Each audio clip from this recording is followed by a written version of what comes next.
Hi, I'm Zoe, a software engineer and former university professor. Today, we're going to be building out Amazon, a full-stack e-commerce website. And to do this, we're going to be using Next.js, React, TypeScript, and Material UI on the front end, and then on the back end, we're going to be using Supabase. If you have any questions, feel free to drop them below. And if you're considering a career in web development, check out that first link in the description to get started. Let's start the build. So first off, I want to show you what the actual website's looking like. So you can see a little version of it here, but let me make it full screen so that you can actually see it bigger.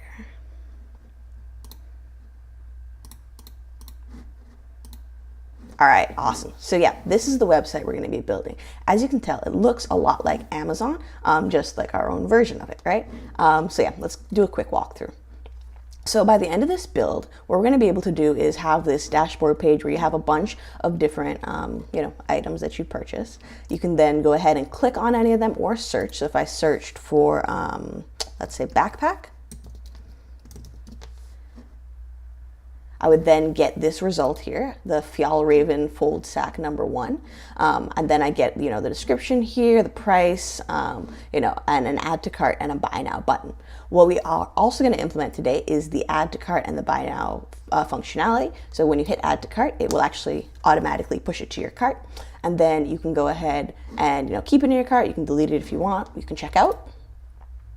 And then you can go ahead and place your order. So that's basically what we're going to be working on today to build this out. So first things first, let's go ahead and get started initializing our Next.js app and creating all the pieces that we need.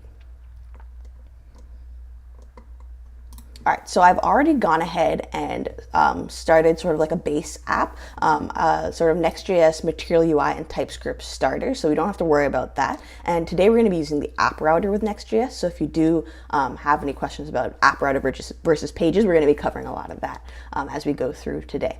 But yeah, if you do want to use the starter for this, it's linked in the description below. It's called Muxt, like Material UI, Next.js, TypeScript, starter app. So yeah, go ahead and check that out if you do have any questions.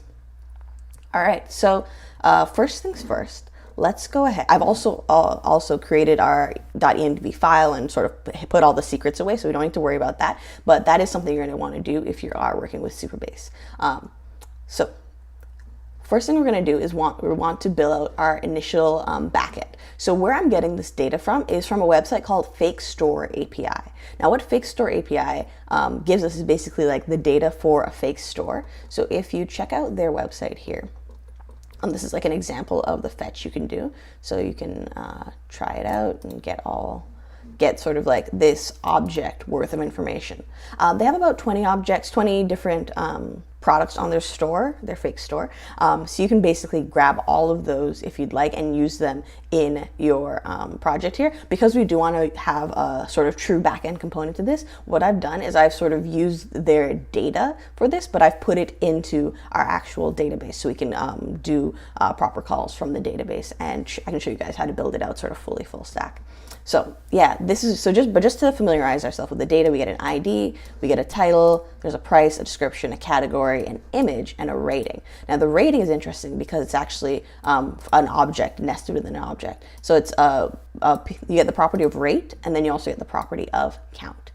So those two things will be something to look out for as we work on our project here.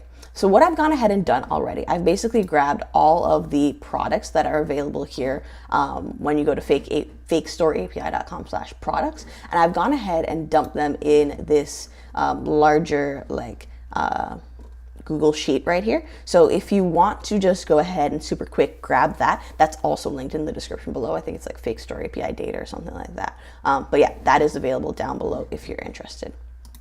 All right, so once we've gotten all of our data together, the next thing we're going to want to do is actually set up our account with Supabase and actually build out our initial table.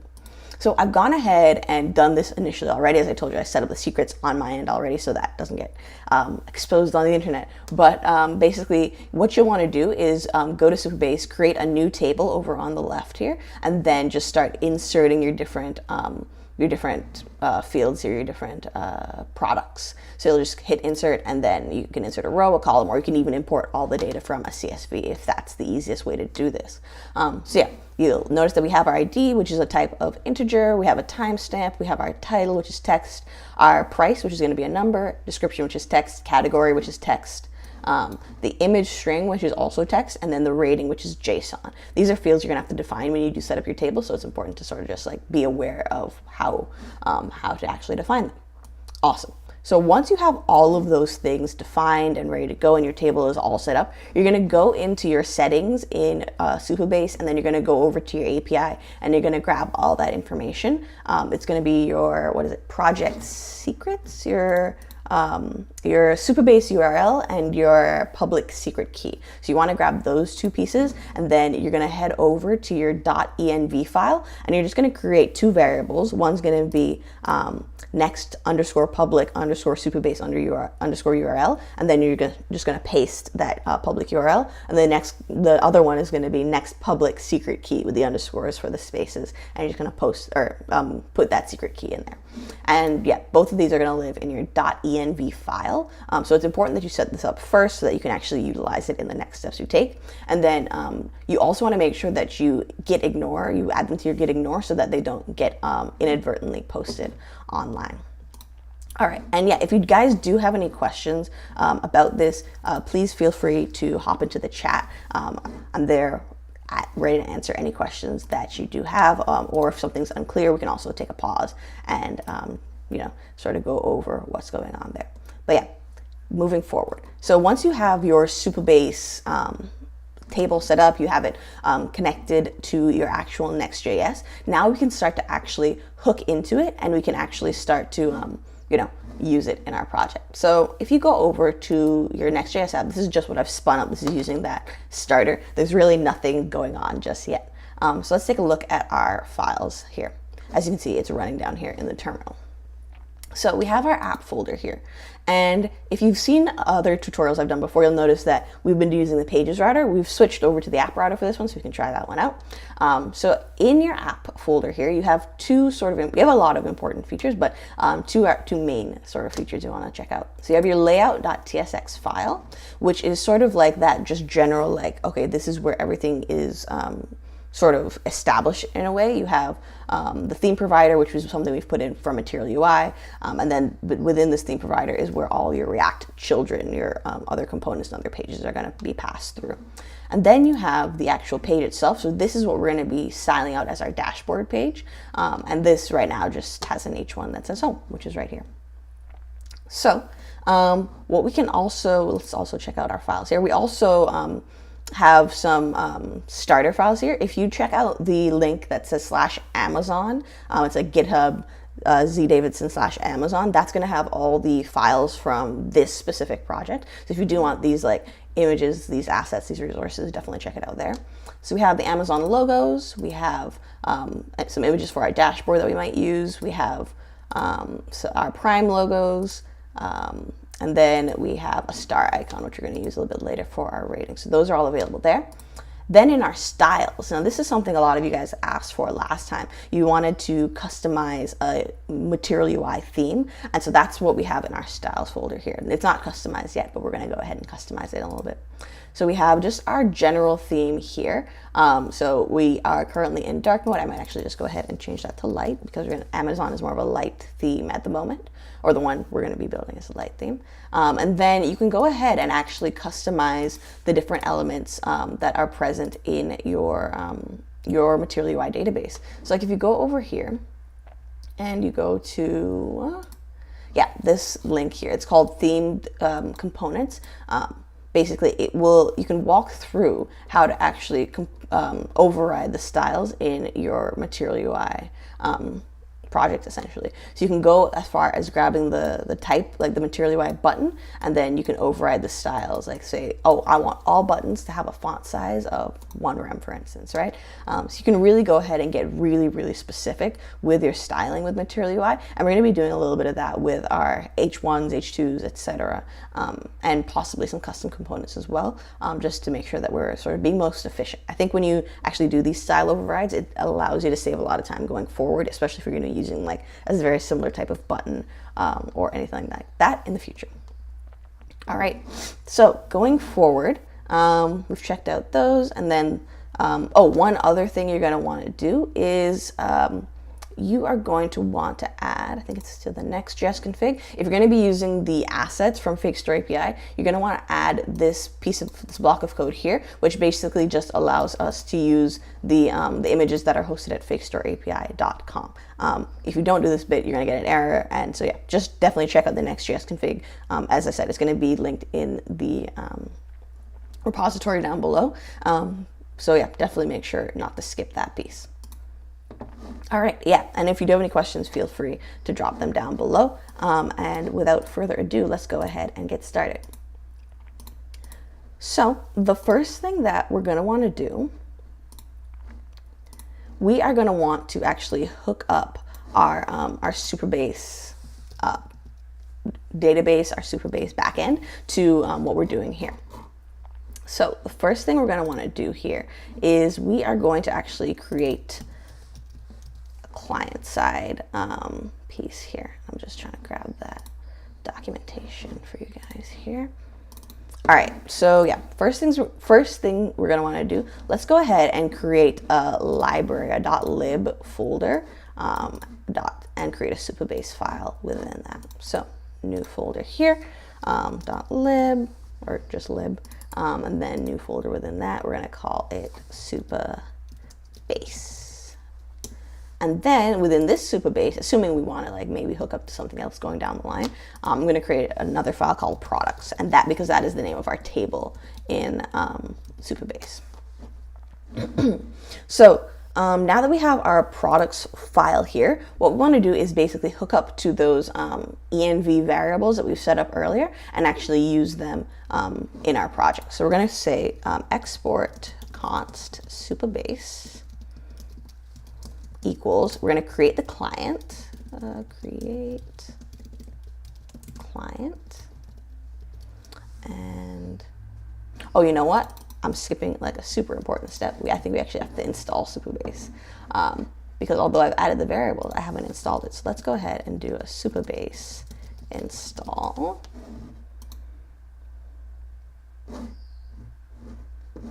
All right, so yeah, we have to make sure and do this stuff because it's super important, because if we don't install it, how are we going to know, how's our project going to know how to use it? All right, so let's go ahead and install Supabase. So yeah, as I said, this is a very like fresh project in terms of what is like included. So yeah, Supabase is not there yet. All right, so cool. We've gone ahead and installed Supabase.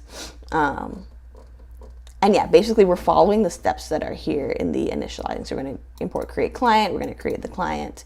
This is their like sort of placeholder information. We're going to use a .env, as I said, just to keep things private. And yeah, we'll also then later generate the TypeScript types and things like that. All right, but first, for now, we're just going to create the client. So let's go see if we can import that from Supabase. There we go. And then we are going to use our process.env next underscore public underscore Supabase underscore URL, and we're going to say process.env next underscore public underscore secret underscore key. And so these are going to be our two URLs here. Oh, and it's saying it might be undefined. We're just going to use the bang and explicitly say that it's going to be there. It's also going to be telling us that Supabase is not a word. It is a word for our project, so I'll just add that to our workspace settings. All right, cool.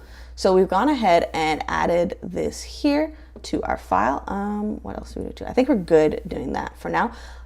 One thing I will want to do is actually go ahead and generate our types, if that's not too much trouble. But we don't need to do it right this second. Let's do a few more things, and then we'll go ahead and generate our types. All right, so we've gone ahead and created this products file. As I mentioned, we're using products because the name of this table here is products, just to sort of like tell us what we're using. If we created another table in the future, maybe we'd want to connect it in a different way to Supabase. Awesome. So that is all set up. Next thing we're going to want to do here, now we're going to want to create our sort of like our hooks, or our use Supabase hook, essentially, that's going to allow us to hook into actually using Supabase, like connecting back and forth to the database. So I'm going to create a hooks folder. Hooks.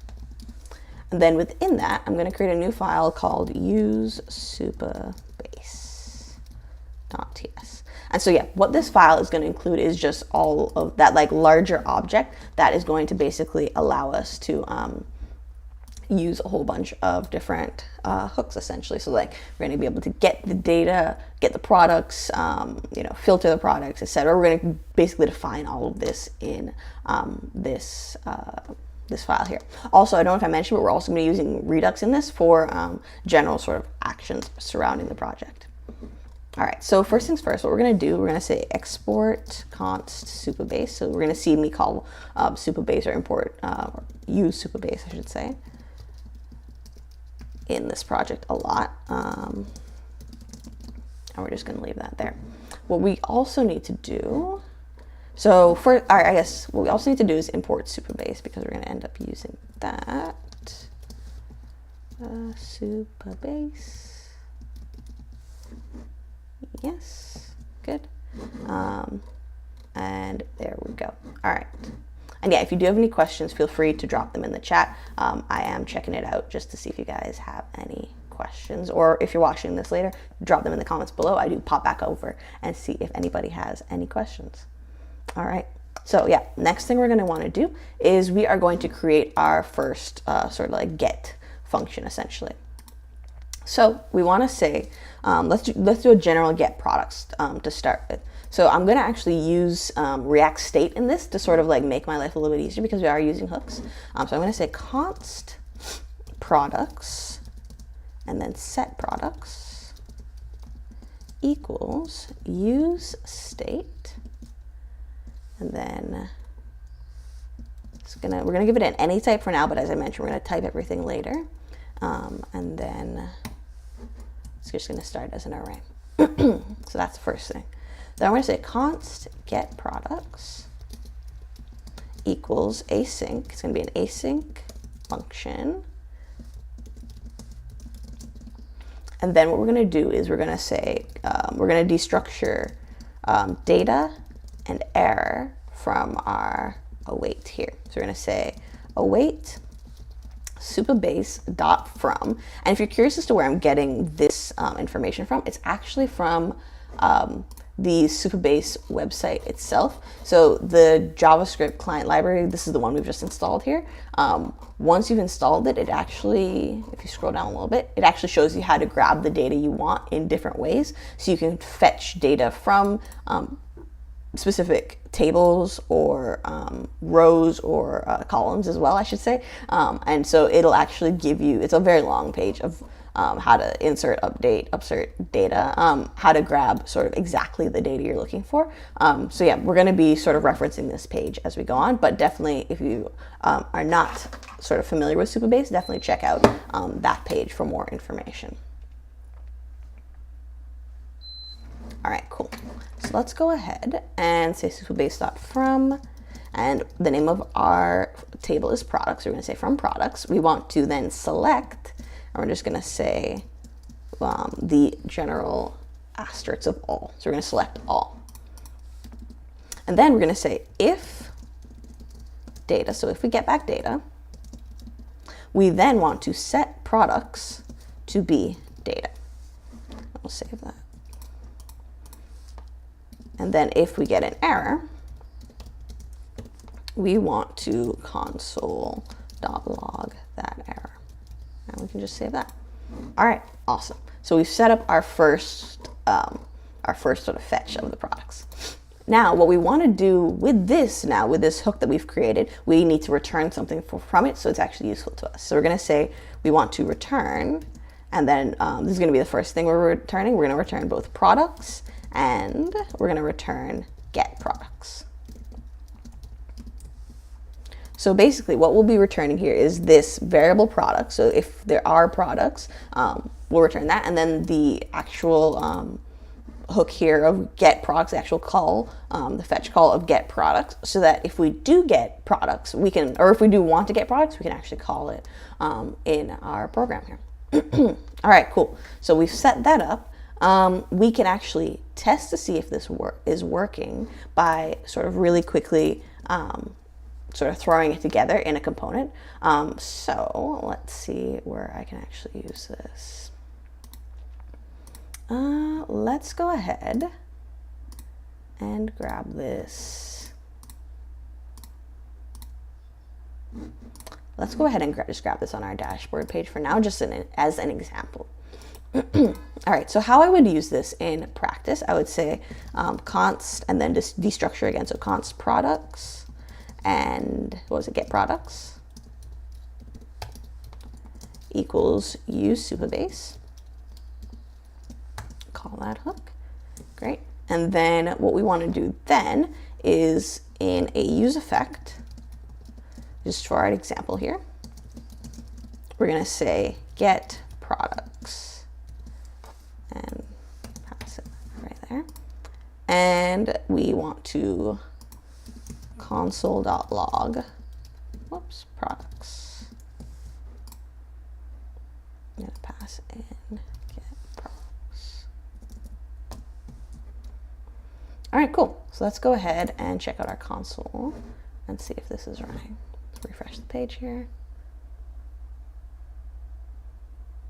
Oh, you know what? It's giving us an error because we are using the app router. So this is really good this happened now, so we can sort of show it. So because we're using the app router, we have server-side and client-side components. And because this is using a use effect, we do need to add the use client sort of declaration at the top. That way we won't get any errors for our server-side components.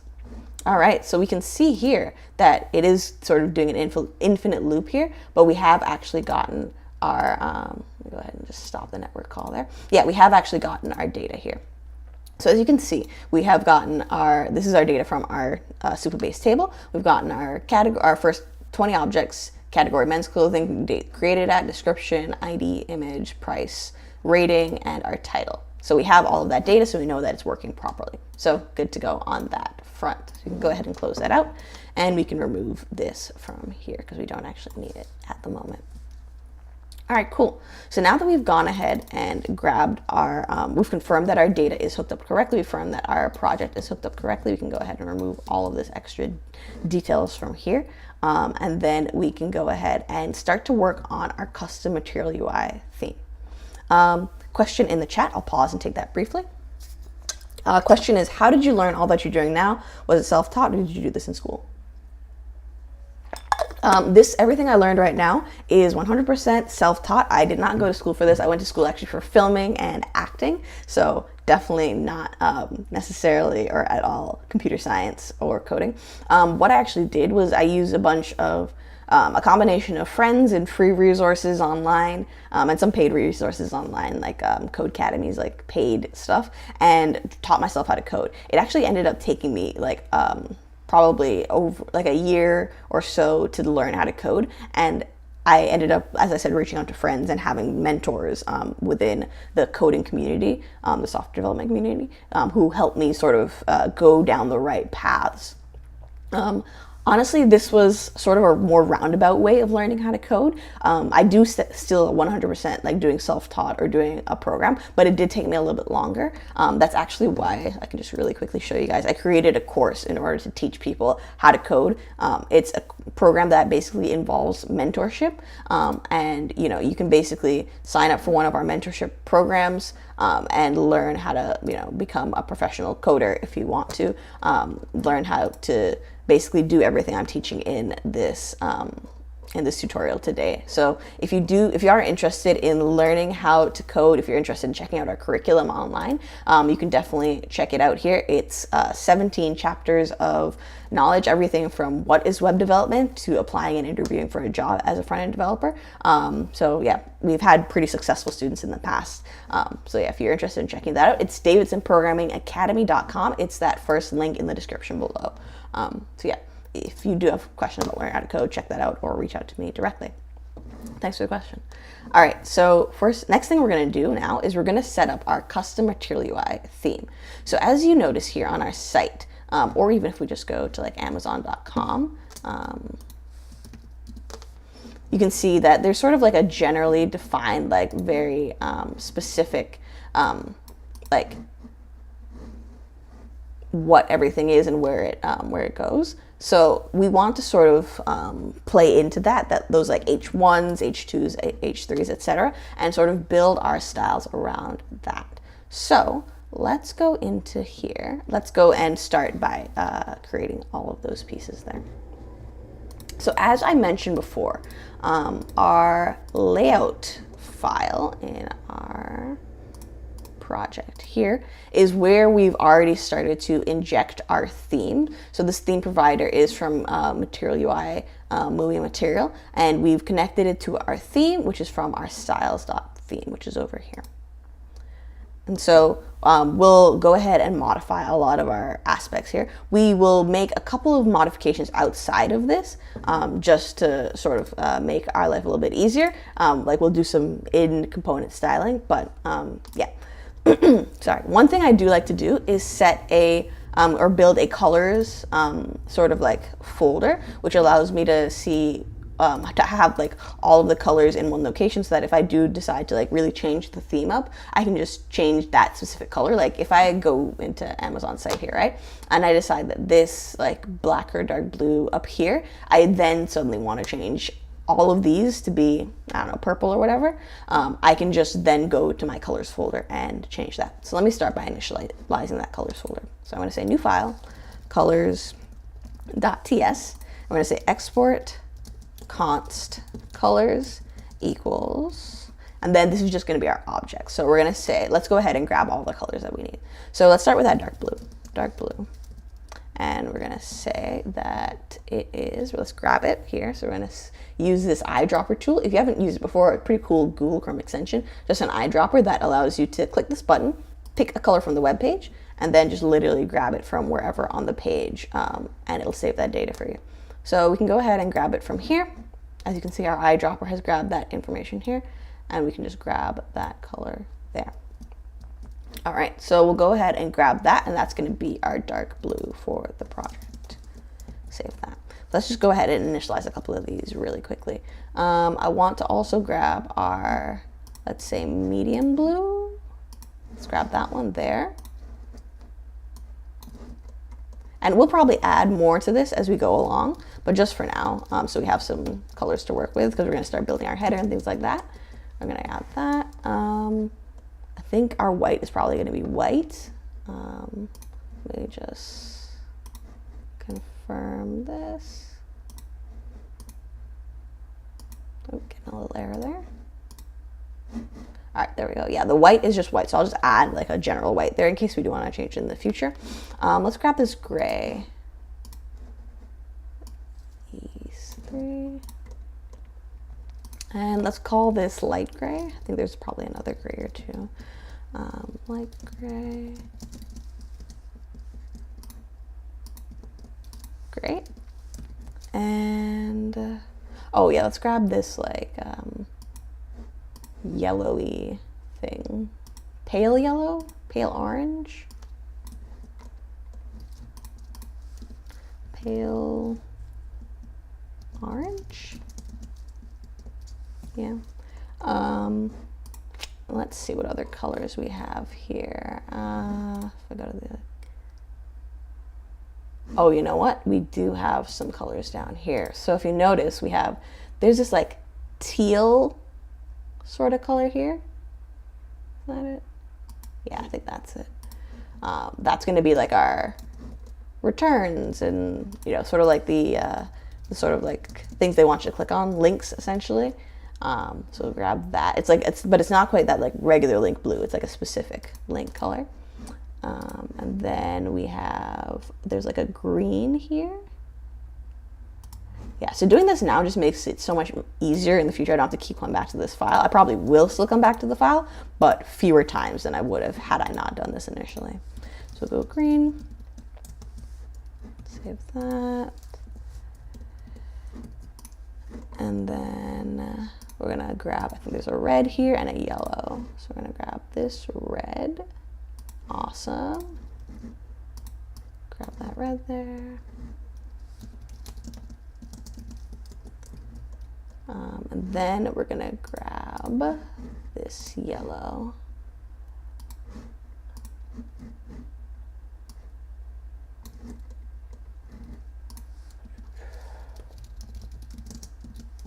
Awesome. And let's see what other, if I add it to cart, proceed to checkout. Right, that should be good for now. We'll definitely need to add in some other colors as we go through.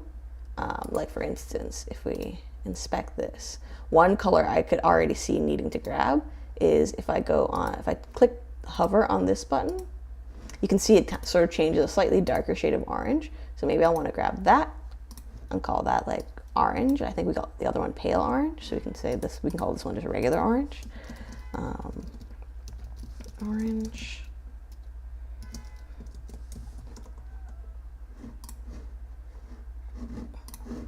Or if we go here, maybe I'll call that like dark orange. Hover there. Yeah, Amazon, when you look at their website, it's very basic styles. Like nothing is super crazy. It's like really like back to basics sort of stuff, which is not a bad thing. It's just like you see where they're really using like the fundamentals of CSS, you know, Flexbox, grid, those sorts of things. So it's pretty cool to see sort of like the practices being put into place.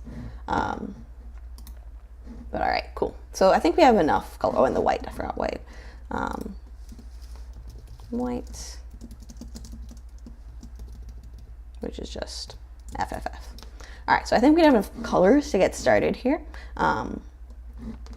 Question in the comments are, am I on IG? Yeah, we're on IG at davidsonprogrammingacademy.com. And another question just popped in. If you don't know much about Next.js and if you know React and Express, yeah, you can definitely follow along. Next.js is really what we're going to be using a little bit more for the routing and things like that. But it's super easy to pick up, I think.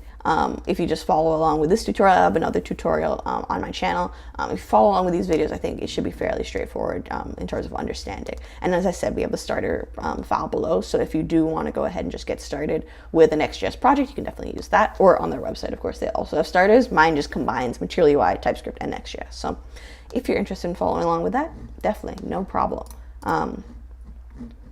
Yeah, Next.js is mostly React, so it's pretty easy to understand if you're coming from a React sort of perspective. Just a few other additional things that make it really cool to use.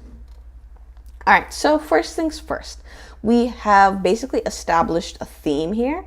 I want to go ahead and beef up this theme a little bit. So I'm gonna try adding in the background color here. I'm not sure if it's gonna actually work, but you can add in the background and like give the background a default color. So if you notice on the website, it's actually this like light gray background. There are pages where we go to a white, so you could argue that maybe it's a white background, but either way you're gonna end up overriding it at some point. So I'm gonna start with the dark gray background and then just override it to white when necessary, because I think it's dark gray a predominant amount of the time, or like a majority of the site. So yeah, we're gonna use this light gray as our background. And what we're going to say here is default colors. So this is when we're sort of going into that colors file we've just created. Default colors dot light gray. And so that's going to be our background. Let me add a little comma here. And awesome. So as I said, this isn't, I don't know if this is going to actually naturally work immediately, but we can also add it in another section if it doesn't. All right, so the next thing we're going to want to do here is define our typography. So if you're looking at the website here, let me go to a specific product. You'll notice that there isn't like it's a little bit, I would say, tricky to determine what the H1s, H2s, H3s are, potentially. So we're gonna go off what we're seeing here. I'm gonna say that this is probably the H1, and a really cool trick is to just grab what you think is, whatever that is. In this case, it is the H1 in our example here. You can just literally grab it, inspect it, and then just go into the styles here and just grab what information you need. So in this case, we see that the element is what? It's like a 1.5 rem. Yeah, 1.5 rem, line height. And so yeah, what we can do here for our H1 is just change this to 1.5 rem. Maybe I'll take out the font weight here because it seems like those H1s are not bolded, but maybe we'll need it in the future. And we'll just go through like that. So let's see if we can find an H2 on that same page. Here we use an H2 for the typography. So let's go ahead and grab that there. Let's say font size actually looks bigger. That's interesting. 2 rem. I wonder if that was an override. But sometimes the H2s are bigger than the H1s, to be honest. It's not necessarily abnormal. Let's go ahead. Let me see if I can pull up.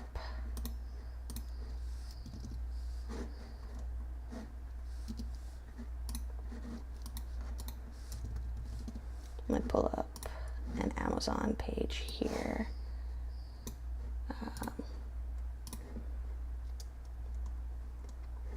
Let's see. So if I want to, let's go ahead and check out something random on the first page here. Let me take a look at what they have here. All right, so yeah, that's their H1. Just verifying with the real site now. Let's see what size. Font size is 24 pixels, so yeah, that's 1.5 rem. And then let's see. Let's see if we can find an H2 on this page.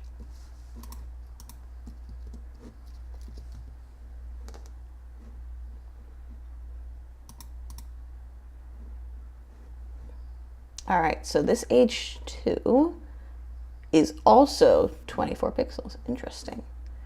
I guess maybe the line height is different. All right, we'll go with this for now, and then we can always change it. Font size, 1.5 rem, and then we'll grab the font weight of 700 here.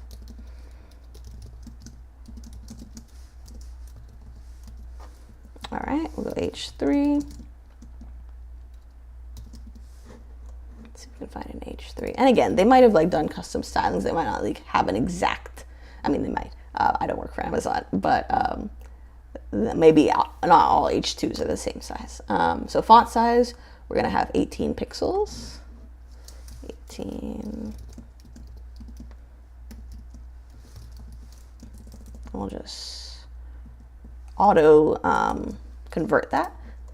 And then font weight, we'll say 700. 700. Oh, and I'm getting an error here because I'm missing a comma. Very important. All right, we'll see if we can find an H4. And you can do this with any website, right? Like we're doing Amazon today, but you can literally do this with any website that is relevant for you. Any website you want to like create a clone of, totally valid. Font size 18 pixels. Maybe they just have like one. I don't know. Anyway, font size 1.125 rem. Let's go H5.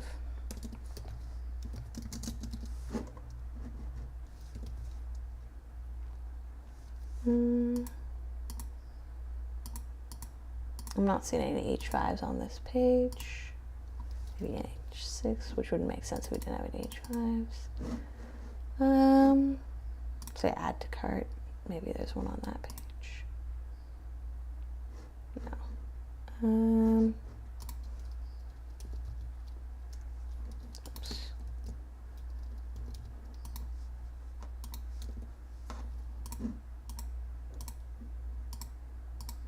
No? All right. I think we can probably leave that alone for now. Material UI also does come with its like own built-in H4, H5 sort of things. So we don't necessarily need to define every single last one. It's just to make our lives a little bit easier. One thing I do want to add though, there's like one of the sets of styles where the font is a little bit smaller. And I do want to add that as like body 1 or something like that. Font size, yeah, I think it's this one where it's 14 pixels. So I want to go ahead and add that. You can also customize. There are 2 types of bodies. There's body 1 or body 2. So you can like have 2 options there. We're going to just give this one the font size of 14 pixels just so we have that option. I think the regular one would be 16 pixels. There we go, converted it. Yeah. And yeah, we'll go from there. There might even be a smaller one than that, to be honest. Let's see if it's this one. Maybe that's 14 as well.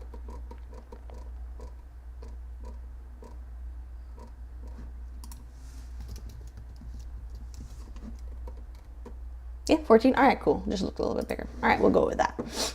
All right, and then let's see, what else do we need to do? I think we'll come back and customize this a little bit further once we actually start building it. So let's do just that. Let's start by building out our first page. You can see though already our home button has, our home thing, H1 has changed based on what we have here.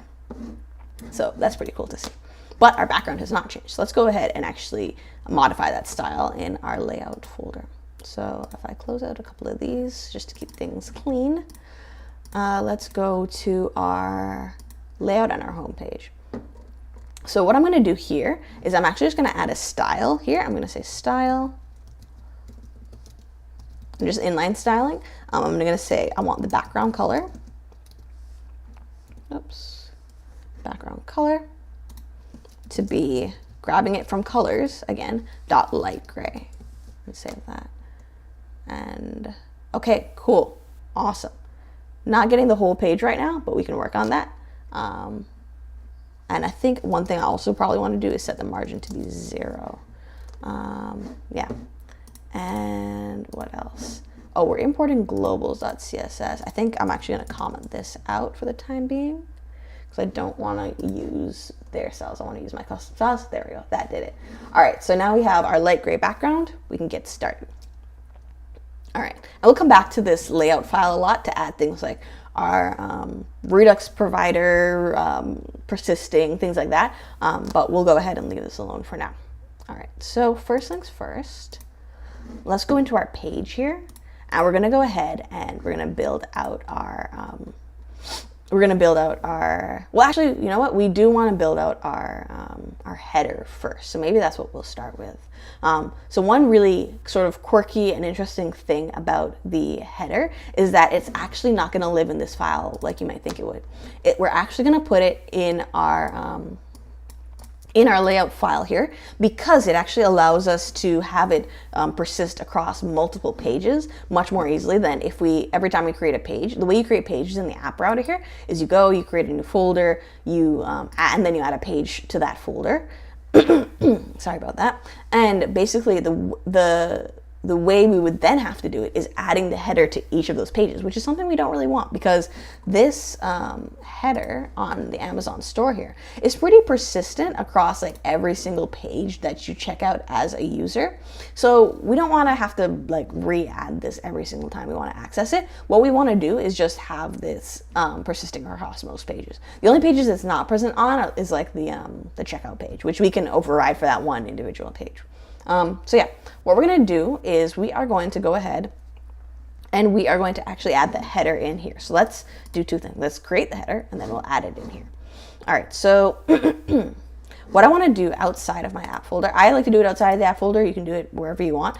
Anything that goes in the app folder, as long as it doesn't have a page.tsx file, it will not turn into a route on Next.js. If you've used Pages Router before, you know that every folder you create creates a route. It's not like that on the app router. You actually have to create a page file in order for it to be considered one of the routes. So you could create your components folder in your app folder. I prefer to keep it outside just because that's kind of what I'm more used to coming from the page router. Maybe that'll change. Components. So within my components folder now, something else I like to do is I like to separate them just a little bit. The more complicated the app, the more folders I do end up creating. For now, I'm just going to create a folder called shared. So these are going to be components that are sort of used across all of our pages or across several pages. So in our shared folder here, I'm then going to create our header .tsx. Let's save that. Awesome. So now using autocomplete, I can use our create our header component here. RIFC. Awesome. I prefer the export at the bottom, just a preference thing. And we have our header here. So if I go ahead, I can then import it into my layout here. Now it's important that you note where I'm importing it here. I'm not importing it outside of the theme provider, outside of these, because we do need those things to pass to it. I'm importing it right above the children layer here, or the children being passed here. All right, so we're gonna import that from our header and save that. And if we go to our app, you'll see we have header and we have home. Awesome. So yeah, as I said, I'm importing it right here so that's passed to all of our pages and also so that's above our children. So that's the header. All right, let's go ahead and start building it out. And yeah, as I said, if you do have any questions, feel free to drop them in the chat below. I am sort of like keeping one eye over there. So yeah, don't hesitate if you have any questions. All right, so let's go ahead and let's start with our head. So I'm going to be using Material UI components for a lot of this, just to make the build a lot more quickly and quick and a lot faster. So I'm gonna, instead of using divs, I'm gonna use boxes. The reason for this is because when you use Material UI components, you actually get access to this special prop called the SX prop, which you've probably heard me talk about before. But the SX prop, basically, it's like that inline style prop that I used on the layout earlier, where you can do with any HTML component, just add styles. But it allows us to do special things as well, like add hover states, and just do a little bit more complicated customization. So I really do enjoy using this prop, but you can only use it with Material UI components. So just sort of my reasoning there. Feel free to do whatever you want. No, nothing is wrong, in terms of styling, as long as you match to the design, if that's what you're going for. All right, so first thing we're gonna start though is we're actually gonna use SX prop, and we're gonna give it a background color, and it's gonna be, we're gonna have to import colors. It's going to be that dark blue. Remember that dark blue we grabbed first? We're going to have that be our color.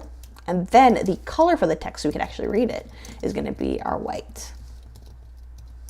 Oops, colors.white. Awesome. Resolve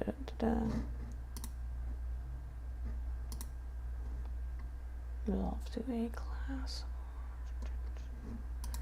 Let's see.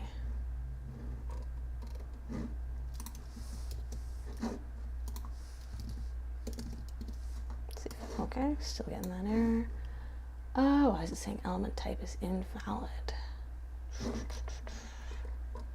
Interesting. If I change, let's see when. Sometimes you do end up having to trace back like what happened. So let's go ahead and say, if we go back to the div with header, if we're still getting that error. No, we're not. All right. So why is box giving us an error? That's super weird. It's like such a simple thing. All right, let's go ahead and try and redo it. Let's say box header. Element type is invalid. Let's Google this and see what the issue is. So if you ever hit a problem, just Google it and see.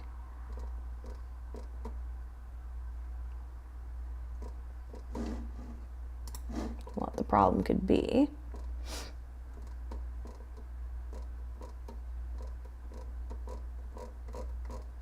All right, that didn't really help too much. Ah, here we go. Next.js movie. That's exactly what we need.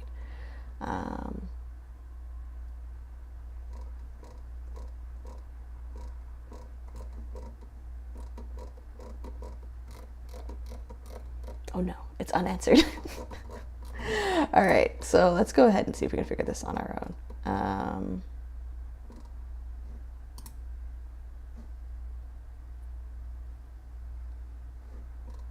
Try export default function.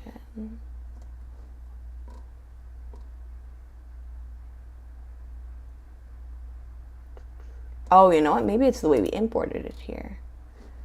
Header, no, components, that's, seems all right. Yeah, like we forgot to export. But I did change it from, oh, okay, let's see. Header.tsx, header.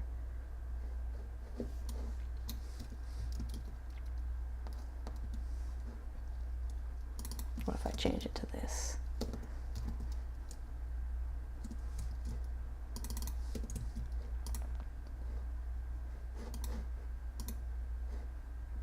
Okay. Export. Okay. Export default. Let's see if that fixed it. Header.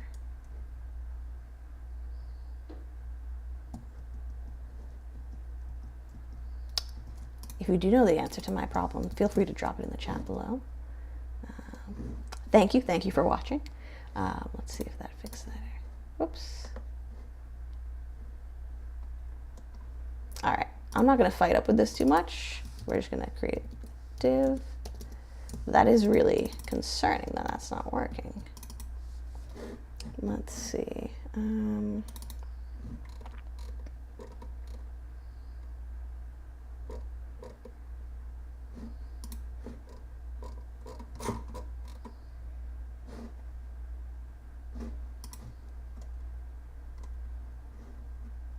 All right, so if I add it to the style and I say background color, is going to be colors dot dark blue. Save that. Awesome, that worked. And then if I change it to color, it will be colors dot white. All right, so that seems to be working. Yeah, I'll troubleshoot this. I guess we can actually troubleshoot it. We already have our box working here. So maybe it's, oh, you know what? It might be where the box is imported from. That was definitely giving me an issue at one point. Let's try and change it to that box and see if that fixes it. That's what it was. All right, so if you guys are facing this issue, make sure you do import your box from MUI material box. That does create an issue on server-side components rather than on the client-side components. So if you hit that problem, make sure and have that very explicit box. All right, cool. So yeah, we've created our box. We've used our SX prop. We'll change it back to export default header, see if that causes a problem.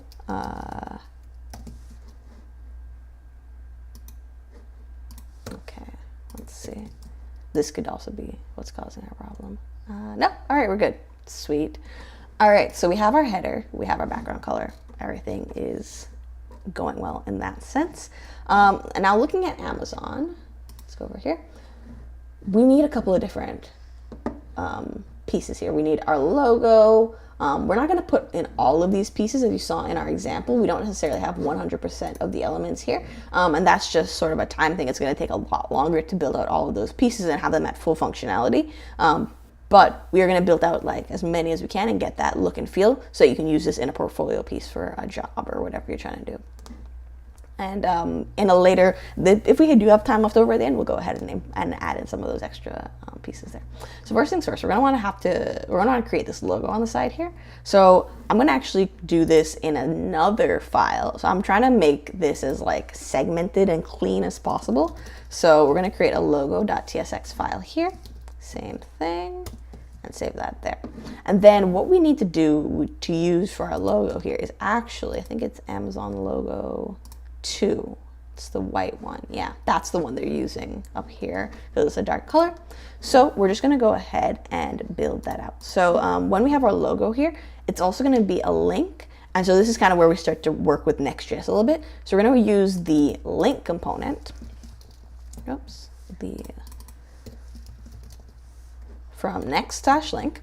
And what that's going to do is going to allow us that when we click on it, it's going to take us back to the home page. So to do that, we need to just pass it in an href, and the href is going to be just the / there. All right, cool. And that should be good. Then within the link now, we actually want to import our image. So we're going to use image from Next image. They prefer when you use their image component for optimization purposes and things like that. We have to give it an alt, otherwise we're going to get an error. So the alt is just going to be logo, and it's good for accessibility. And then we need to give it is it source? A source, yeah.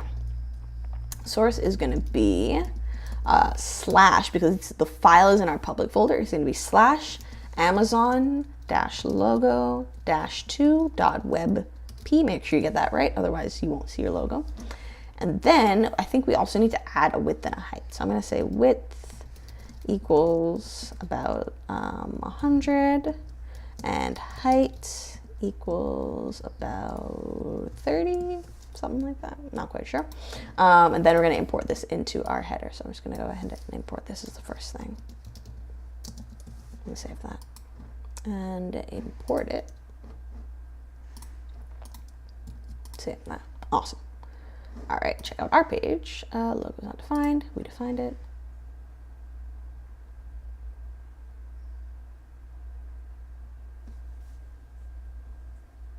All right, it's there, but it's not there. Logo. Image, next image, logo, source, Amazon logo. Height. There it is. Okay, just needed a second. I'm trying to rush it. All right, so there it is. There's our Amazon logo right there. Awesome. So first step done. Another thing I do want to do is I do want to add some like padding, some like margin to our side here, because if you look at it on the site, there's like a little bit of padding all around the edge here. So I think what I'm going to do is I'm going to go back to our header here. So we're done with the logo for now. And I'm going to go and I'm going to say, I'm also going to probably just make it a flex box, because we're going to have a few different options. So display flex. And then, oh, you know what? Let me think about this going forward, because we're not just building one header or one component. It's actually going to be these two. So I might actually need two boxes. So it's going to be this larger box and this box, like the dark blue and the light medium blue or whatever we called it. And then it's going to be this box within here. So I'm going to make a second box is what I'm going to do. So that's going to be a display flex, and the flex direction of this one is going to be common. This column, this is going to be the larger box. And save that. And then the internal box, which has our logo in it, is going to be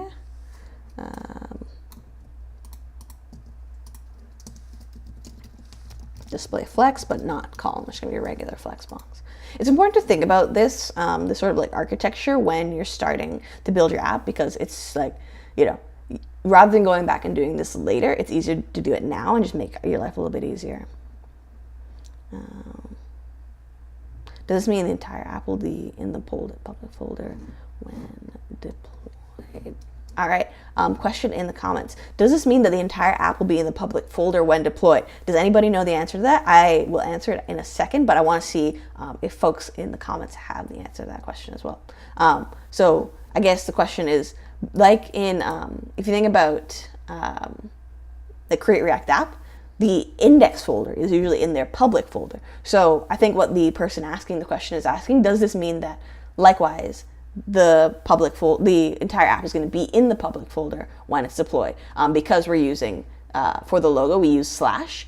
So does that mean the rest of the app lives in the public folder? What do you guys think? Leave an answer in the comment below and we can pick it up in a few minutes. Excellent question, though. Really, hopefully it provokes a little bit of discussion down there. All right, so next thing that we're going to want to do here is we need to, so we have our display flex here, we have our logo. The next piece we're going to need is this like box here, this text box, I think. It's like a search component. So let's actually create another component. I love creating components. We're going to call it search, not TSX. And make sure it's in shared. Yes. Cool. Awesome. We have our search component here. So what our search bar? Let me change it to search bar. So we might actually have like a search page. So let me change it. Yeah. Search bar. Search bar. Save that. All right, so search bar here. So what, sorry about that. What this is going to be is the actual form submission process here that we're going to, sorry about that.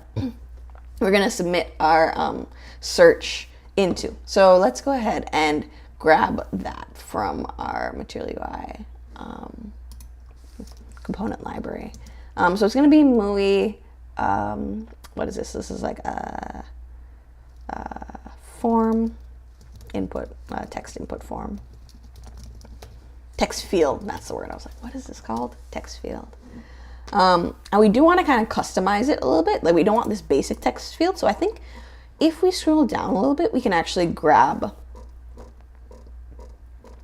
the text field, the customized text field. Is it here?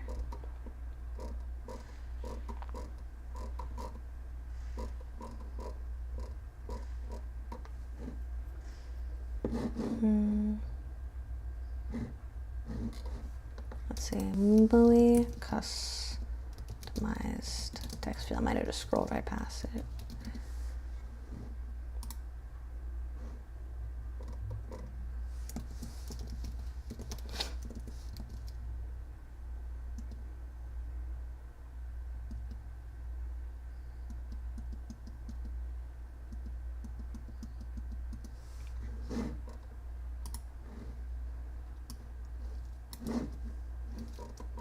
Because I know there's one that's like wrapped in like a paper component, like it's like paper component equals form MUI text, and maybe it goes through input base.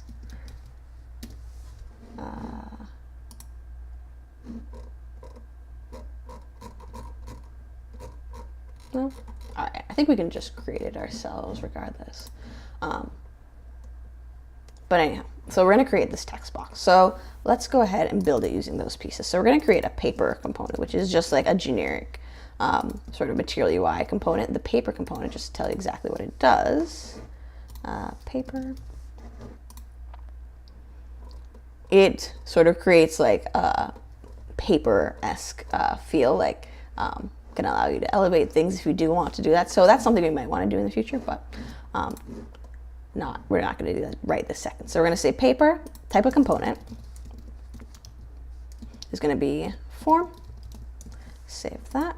And then we are going to probably set the width here, I think. Oh, you know what? I think the reason I'd seen it with the paper was because we also want to add the button. I think that's part of the issue there. So we'll set the display to be flex. And then the width is going to be, let's do 80 view width for now, because it's pretty wide. And we also have nothing else on the page. So let's start with that. Cool. All right, and then the next thing I'm going to want to do is use that input base that we were just checking out. Input base. So it's going to be like a really basic version here. I think we can actually input base. Here it is. Yeah. Let's grab this actually, because this is basically what we want to do. So rather than building this out step by step, we can borrow their existing style. So what I just did, I just grabbed all of this from the React text field page, and this like using input base, the customization option. I was like, I know there's like a way to do this customized with what they have. So yeah, this is to allow us to have not just the input, but also these like side buttons as well. We're going to start with just the search icon, but we might expand to add other aspects there. So I'm going to say quick import, add all the missing imports. And then grab that search icon. It's not showing up, so we just grab it here. Grab that there. And then we don't actually need this second icon button, so we're going to remove that. Oh, you know what? We might need to install this. That's weird, though. Well, let me see.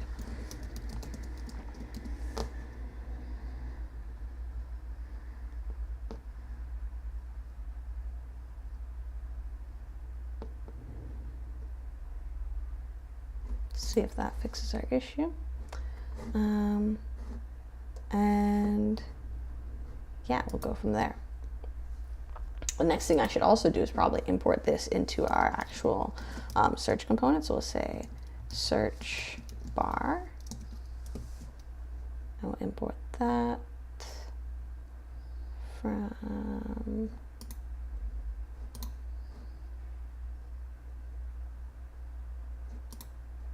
Alright, we'll just import it from // because it's right there.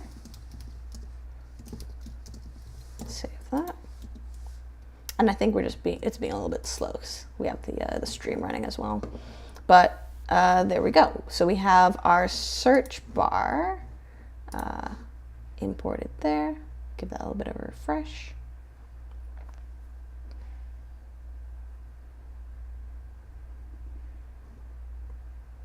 Oh, and we're getting that same error here. This is actually going to be a client-side component because we're going to have the actual like searching query use state. So let me see if I set it to use client, if that removes that error. Okay, cool. So it is a server client issue. So I've just set it to client side to remove that error. But for server side components, you have to import them explicitly because we've just like done a general material UI import. All right, so it looks pretty good. Let's go ahead and take out this little line here and change that to, what is it, search Amazon. All right, so this is a divider. We'll just go ahead and remove that, and we'll say search Amazon. And it's important to change your ARIA label as well, Amazon, save that. And that's looking pretty good. Now we did do some general customization here, so let's change this back to, I think it was 80 view width, because we do want it to be pretty long. Save that. And then I don't want the padding to be that. I think it's either padding or margin that we want, but let's see what else. We have our search icon button here. Looks pretty good. I think what we'll do is actually add just padding to the general outside of the header. So we're gonna say padding, maybe 2 rem. That might be too much. Yeah, that's a little bit too much. I'll say 1 rem. Cool. Looks pretty close. Maybe 1.5. We'll see. And then we also want to add some margin here, or we might end up doing space between. So maybe we don't add the margin just yet. Yeah, let's add justify content space between for these.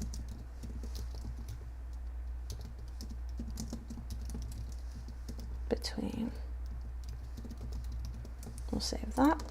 And that'll sort of give us that spacing automatically without us having to do additional work on that front. Cool, looks pretty good.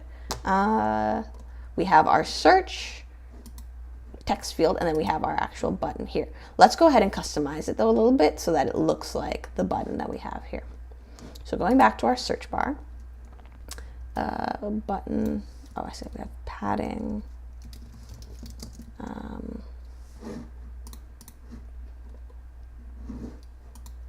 What would that be? 10 pixels. I just like to write things out because you guys are going to use this as a tutorial, so rather than having like P in or wondering what it means, like with Tailwind, just writing things out a little bit more explicitly to make things a little bit clear.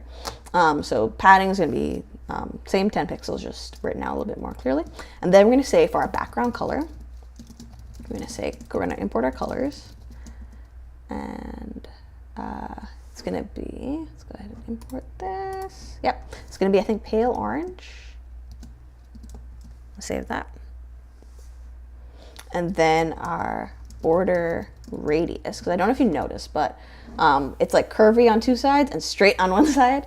So we're going to say border radius is going to be like top is 0, so top left, then top right is like 1.25 rem.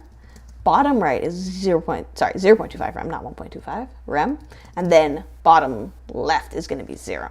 So we'll save that, and that, yeah, that. So we have our like curved on 1 side square.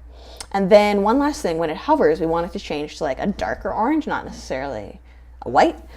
So this is where the SX properly shines, where we can use our and hover, and then create whatever style we want. So we want to say background color is going to be colors dot orange. I believe it was just the general orange we wanted. And awesome. Now when we hover, it's not crazy, but it's a little bit, it's like, oh, that's nice, change it a little bit. Awesome. Search bar and logo done. Next, we want these two buttons. We want returns and orders, and we want our cart.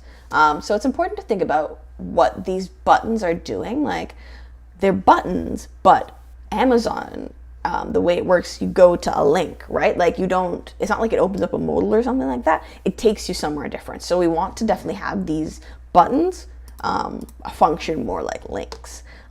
So let's go ahead and add that in. And yeah, if you do have any questions, feel free to drop it in the chat. Hello from France. Hello, bonjour. Great to meet you. It's great to see everybody from like all the different places in the world, and that's why I try and do these kind of early EST so that folks can tune in and see, regardless of where they're living.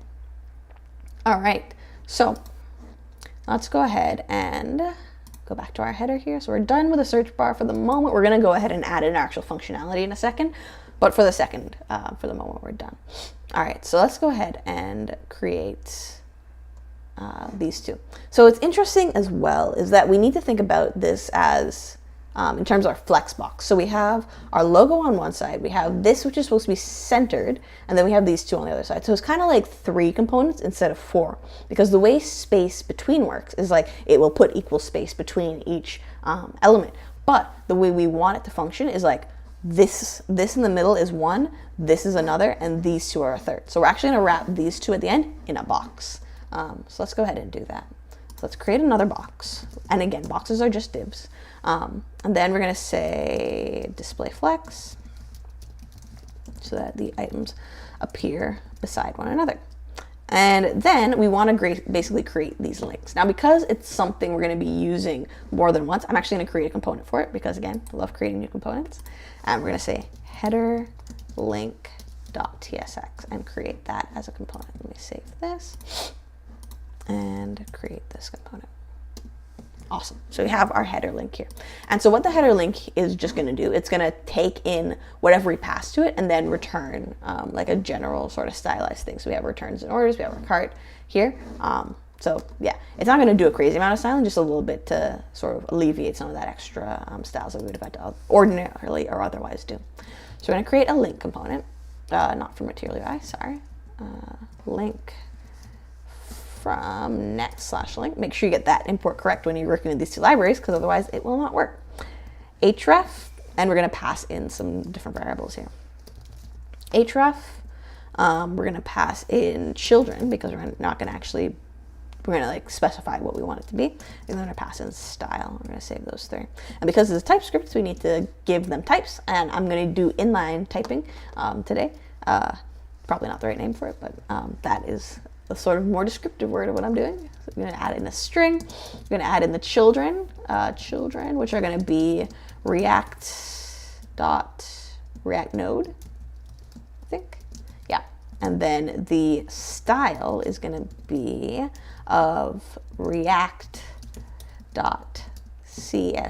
So this is if I want to add extra stylings to it, because it's not a Material UI component. I can't use the SX prop. I have to use style. So it's just sort of like allowing me to have a little bit of flexibility. So then the href is going to be href. The style is going to be style. And the style. And the children are going to live in the middle here. Save that. Awesome. Now for the styles, it's going to be whatever styles we pass, but before those styles, we are actually going to have our custom styles, which is why we're kind of creating this component. So we're going to say the color is going to be white. And actually we're going to import it from colors. So color.white. Because it is a link, it's going to override our style, so we have to explicitly declare it. And then we're going to say text decoration, because if you ever done a link, you know it's going to add the underline. So we're going to say none. And then we're going to give it a little bit of a margin.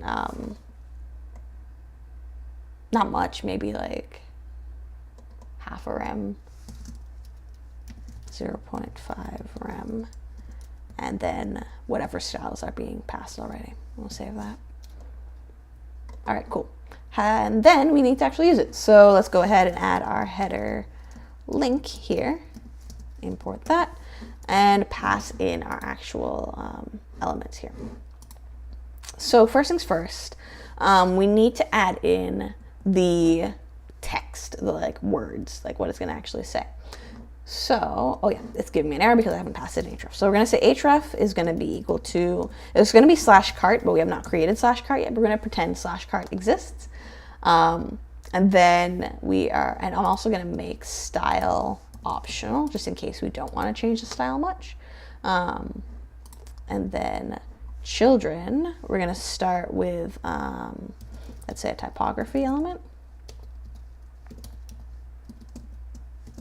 I'm going to say returns, what is it? Returns and orders. Now you'll notice returns and orders are actually two separate styles. So we're actually going to style them as two separate typography elements. So we're going to have returns on one line with its style, and then we're going to say and orders and on the second line, and orders.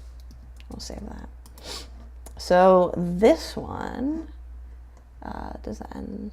Let's see if that automatically. Oh, interesting. Oh, it's refreshing. Okay. I was like, it's not showing up. All right. Element type is invalid. Are we getting the same issue? Box. Let's say it's /typography.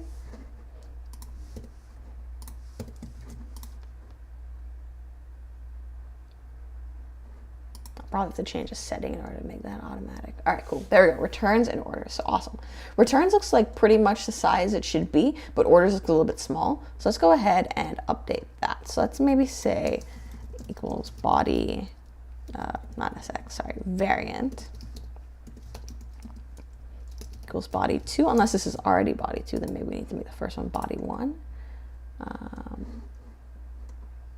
Yeah, returns actually looks bigger here, so let's change that. Let's make this body 1 or 2. Let's make it body 1.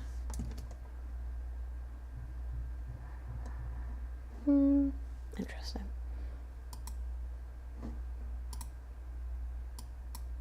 Maybe I just need to actually explicitly set the style. Maybe there's like another body style we should have. So let's say SX equals font size 0. I think it was 0.8 for the other one. So let's do 0.75 rem. It's just a little bit smaller. Cool, looks a little bit smaller. And then we'll do here, we'll add in some font weight. And we're gonna make that like 700. So it's nice and bold. All right, cool. Looking pretty good. What else can we do here? I think we can maybe increase the font size a little bit, maybe to 1.1 rem. Or let's even say 1 rem. Was it not even 1 rem? Okay, there we go. That's the right size. Perfect. All right, so we have our returns and orders pretty much handled. Next thing we're gonna wanna do is create our cart.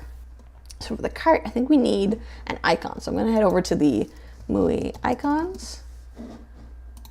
And what is it? It's like a cart. Well, it's a cart, right? So let's search for cart. I think this one is probably the one to go for. Yeah, let's grab that. Import that there. And so what I'm going to do here is just create another header link within that box. And I'm going to, add in that shopping cart icon. Awesome.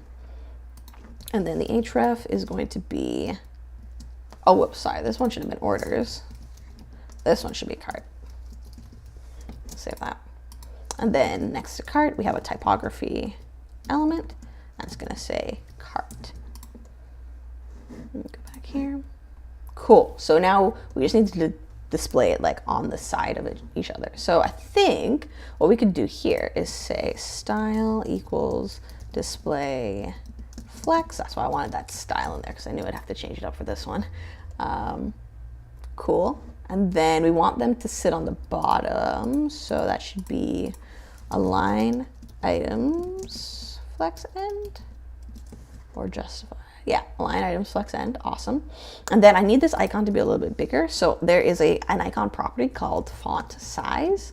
And you can just say small, medium, large. So I'm going to say large because I'm assuming they probably start at medium.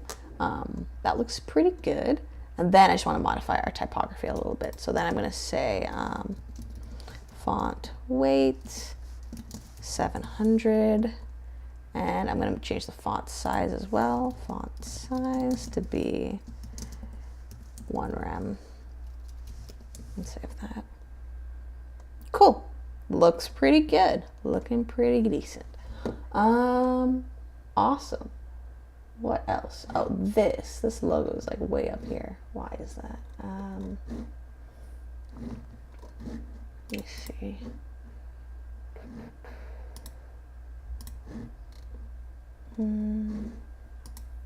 Oh, you know what? I didn't align the items. Let's see. So this is that box here. I just need to align items.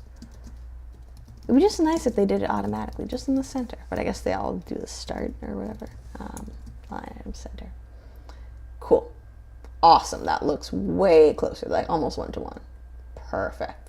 Last thing I want to do here, I noticed that there's just like a little bit of extra padding on this side here.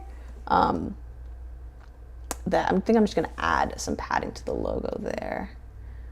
I'm going to say style equals margin left 1 rem.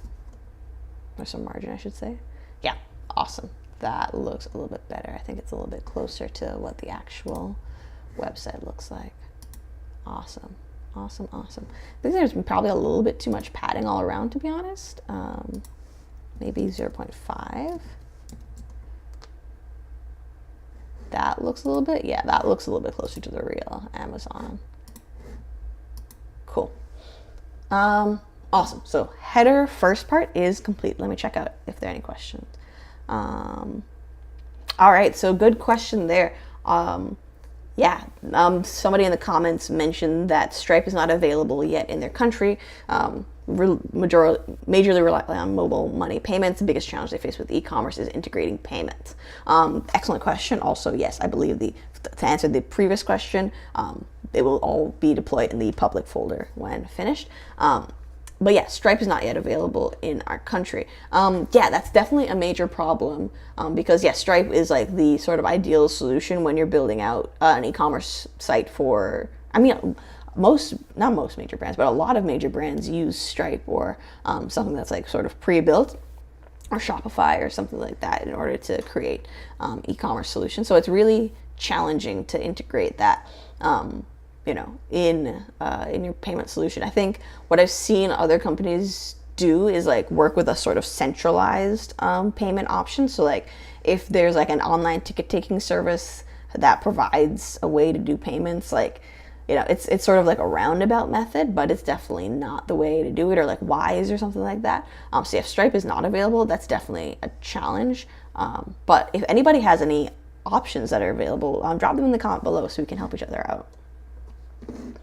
All right, so we have our top header finished. Let's go ahead and work on our bottom header. Now all of these like little sections here, we will not be building out all of these pages today. Maybe in a future day we'll decide to build out some of these. But what you can do if you're looking to build this out full copy, you can use the links that these eventually go to and use those as your links here. But we're going to at least start by building out this whole thing here. Now, one interesting thing here is like it's saying shop Black-owned business, I guess because it's February and it's Black History Month. We could put that in there. I think we might do small businesses just because this tutorial is going to live online for a long time. We could also do Black-owned businesses. Let's see how I feel when I get to it. So yeah, let's go ahead and and also shop black owned businesses is somewhat of an American construct. Anyway, we're not getting into politics. Let's go ahead and create this. So let's say const link list. So this is going to be the list. I'm going to create a list of all the different names that we have here, right? So let's go ahead and do that. So let's say, and I'm going to skip two. I'm going to skip all, and I'm going to skip the shop black owned business at the end, because that's going to come in separately. So just for styling purposes. So we're going to say medical care, groceries, medical care, groceries, bestsellers, Amazon books,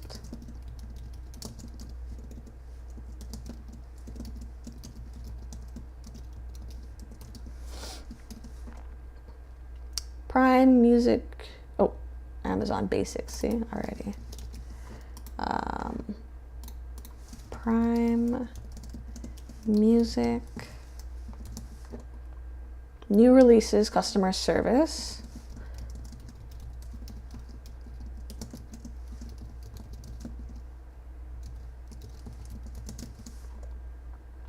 today's deals,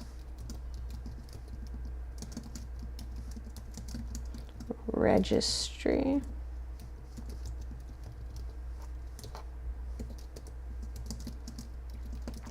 books,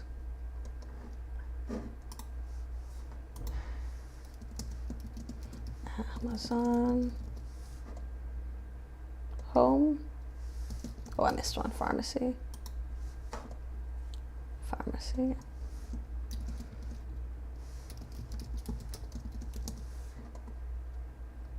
gift cards,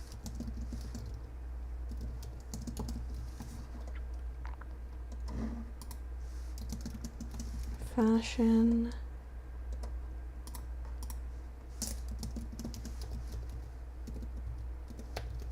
stores. Awesome. Cool. I think we got all of them.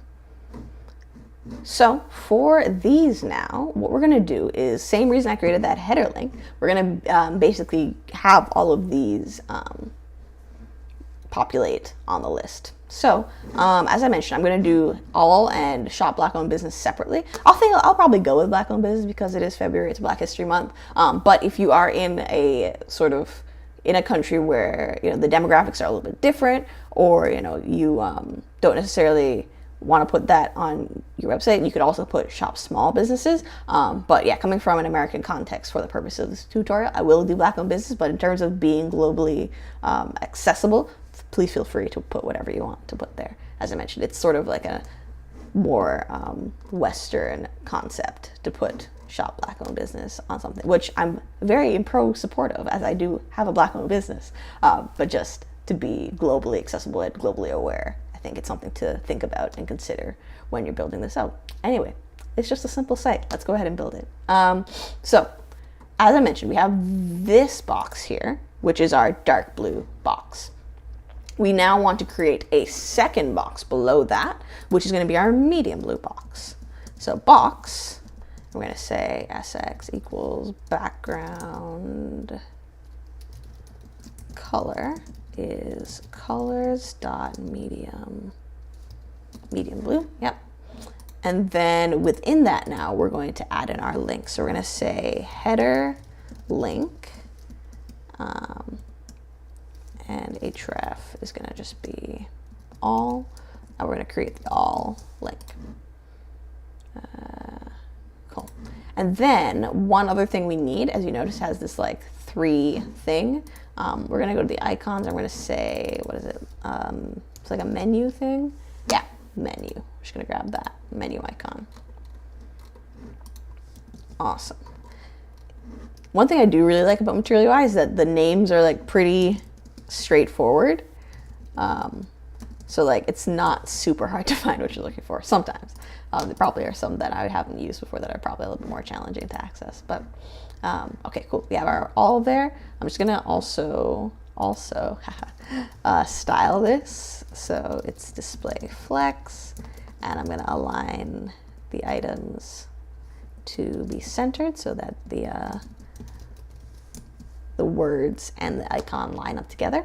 Cool, looks pretty good. And then I'm just going to add a margin right of like probably 0.25 rem, not a lot.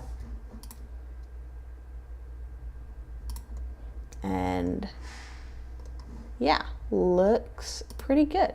Looks pretty good. Awesome.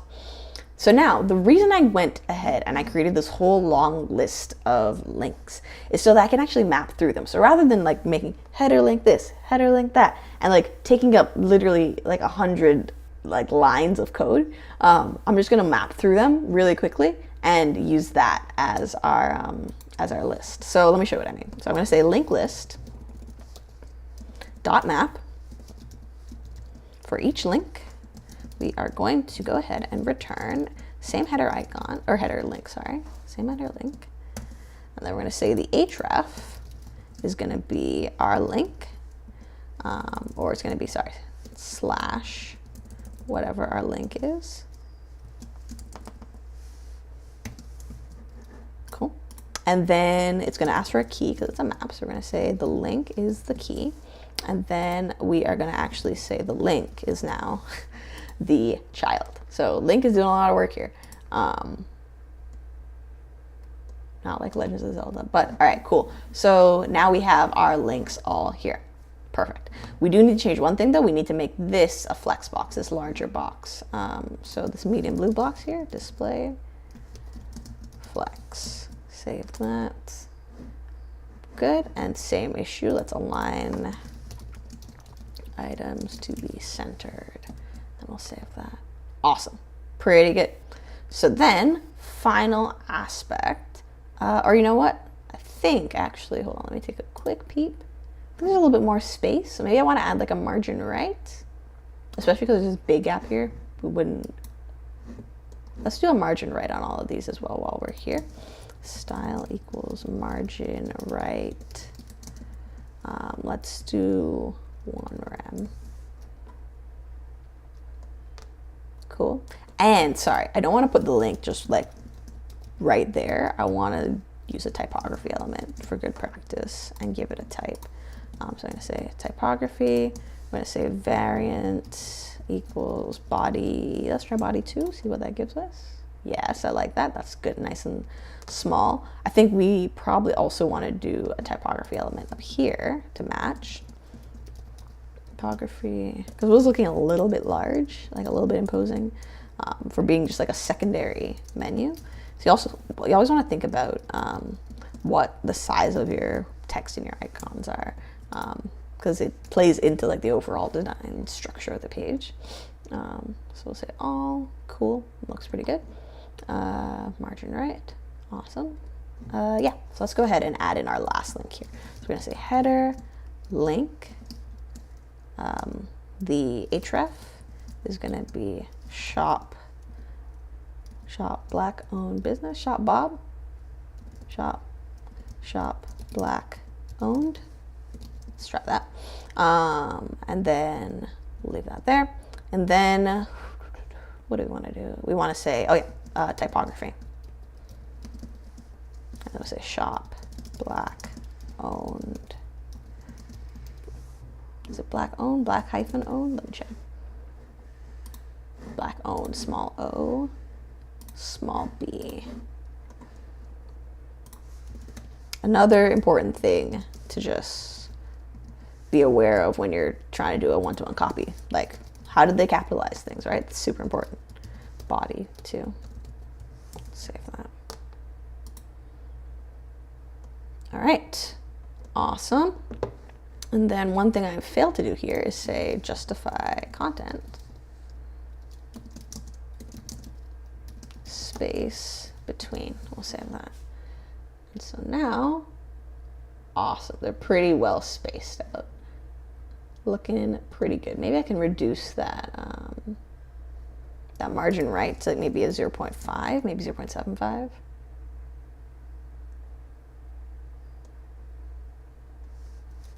but looking pretty decent.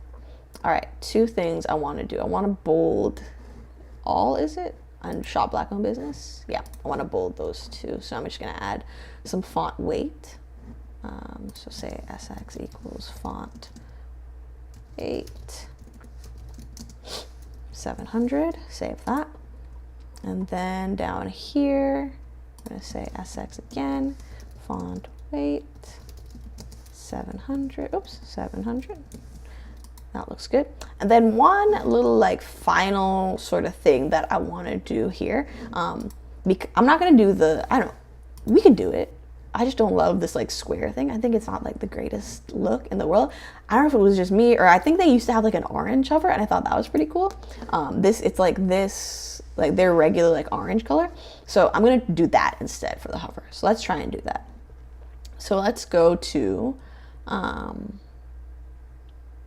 our typography here. We're going to say SX equals and hover. We're going to say color is going to be colors dot. It's either orange or dark orange. We'll see which one looks better. Orange should be fine though. Yeah, I like that. That looks a lot slicker. A lot fits the design a little bit better. So we'll go with that. Let me add this also to shop black owned business. And oops, and to all. We could also just drop this in like a variable or something, but we're here now. Cool. I wonder also if I can do it to the icon. That'll be sick.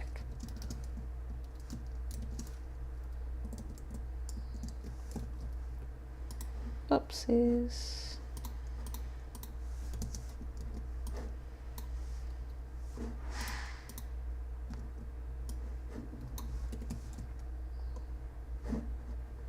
Nice. I think actually what I need to do is drop it in here. Oh, I wonder, it probably wouldn't work because it's a style.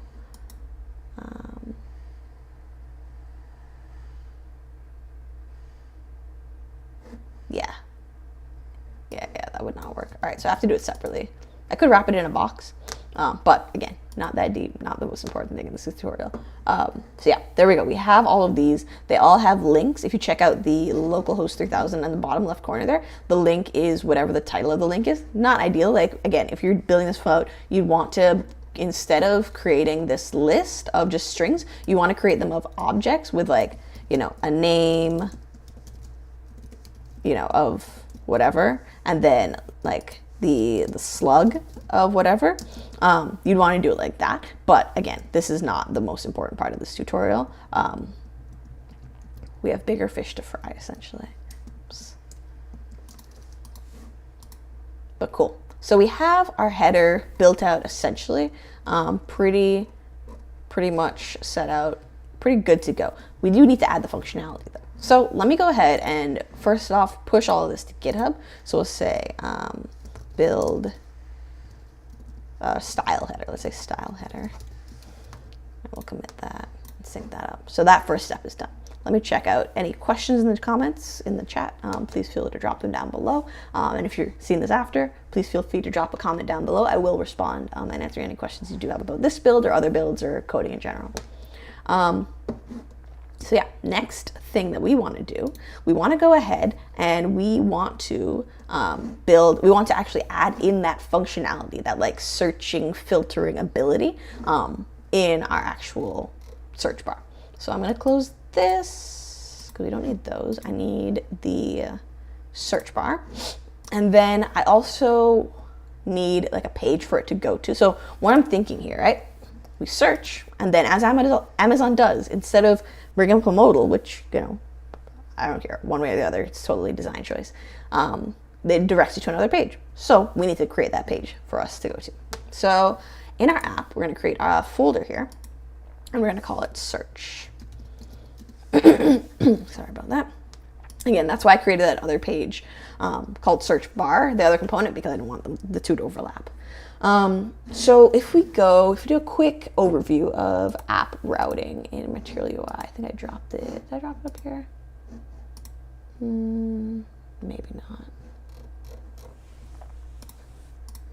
search for routing. Or sorry, I'm here looking at material. It's Next.js. Right. All right. So Next.js routing. So as we've done before in the past, we've worked with the pages router. Today we're working with the app router. So I just want to give you a quick overview of like how it's going to work separately. So we do have our main app folder, as you saw. We have our generalized app folder. And then as I mentioned, we create our pages underneath that folder. And those pages, or the pages that we'll create within those folders are what will build out our pages, essentially. So all well and good. The segment, as you see here, is like the pages router, defined by how many nested folders you have.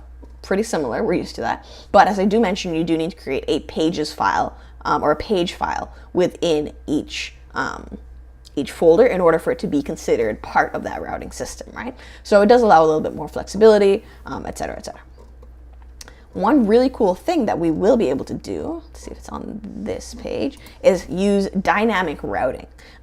So because we're going to have a whole bunch of different products, and as Amazon does, they have millions and millions of products, we want to be able to display our 20 products dynamically. So we don't want to create pages for every single product.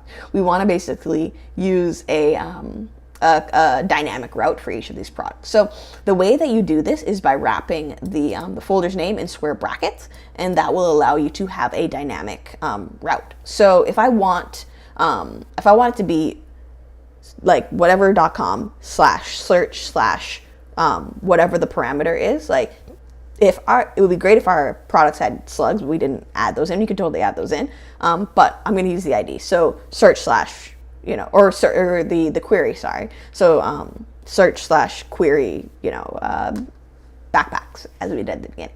So we're going to use not ID this time, but we're going to use query as our parameter, and we're going to grab that from our search and use that as our folder. So that might sound a little bit complex. Let's break down how we're actually going to do it. So first things first, created that search folder, right? Awesome. Next thing I'm going to want to do is create a square bracketed folder called query. So this is going to be whatever the user queries for, it's going to be in that folder. And then within a query folder, I want to create a page. So like Amazon.com/search isn't going to result in anything. We don't want that to bring back anything because that's like a generalized search of every single product, or I don't know what that page would hold. But query for backpacks, I know what that would hold. It would hold the results from backpacks. So we're going to say page.tsx. I'm going to create that page. And the interesting thing now is that I can change the name of the page. I'm going to call it query page and save that. But I don't need to change the name of the file to match or anything like that. So good to go. This page is going to result in the filtered products that are going to be passed from, like we're going to have to create a new hook in order for this page to function properly. But right now, we just want it to be a page.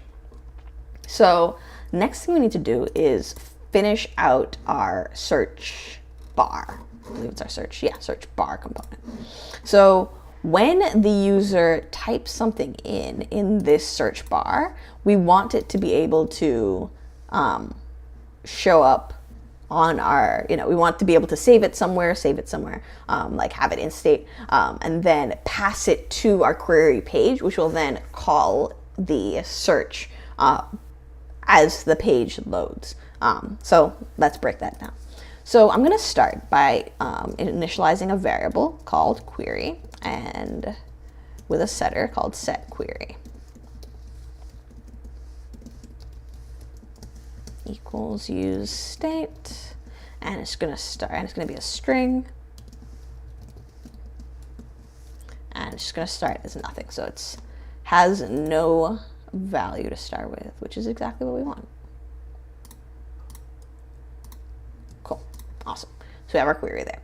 The next thing that we're going to want to do is define some sort of like search function that's going to happen when we submit our form component here. Sorry. So to do that search function, let's think about this. We want to pass in the results of the query to the router and like it's going to be in that route. So what it's going to look like is const search products equals, we're going to take in the event, so form event, I think, form event, HTML form event, form element, yeah, because it's going to be passed right on the paper component. Save that, and then we're going to say e.prevent default because we don't want it to reload as we're doing our whole search. And then we want to say, and we want to pass this here. We're going to say on submit equals search products. And if we spelled submit better, that would probably help. Submit.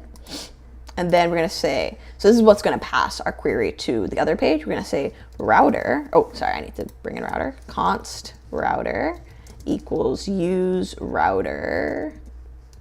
And it's going to be next navigation, not next router. So use router from next navigation. I'm going to say router dot push. And then we're going to pass, it's going to be search slash whatever the query is. And that's going to be slash. That's going to be the route. So whatever the user sets the query to, which we'll handle in a second, when they submit this form, so when they hit that button there, which is going to be our submit, the search function is going to be triggered, and then we're going to push them to slash search slash query. So that param, backpacks or whatever it is going to be pushed into our query as a parameter. And so we can then access it by grabbing the parameters from the URL and putting that into our filter. So let's build out the next bit of this. So the way we're going to hold the query is going to be using the on change of the input button.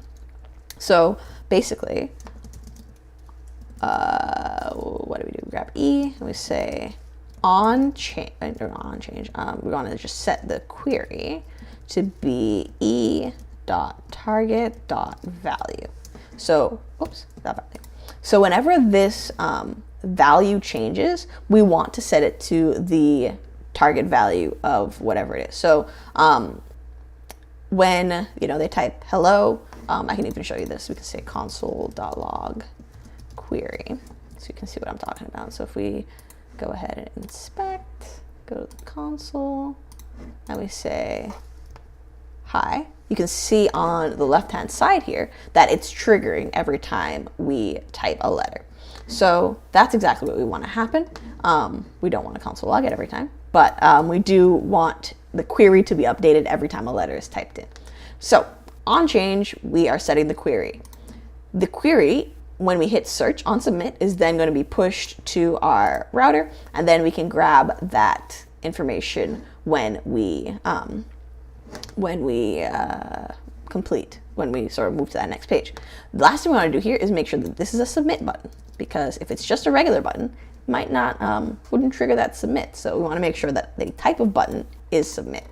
And so, yeah, when that happens, we should be good. So let me do a test run. Let's say backpack,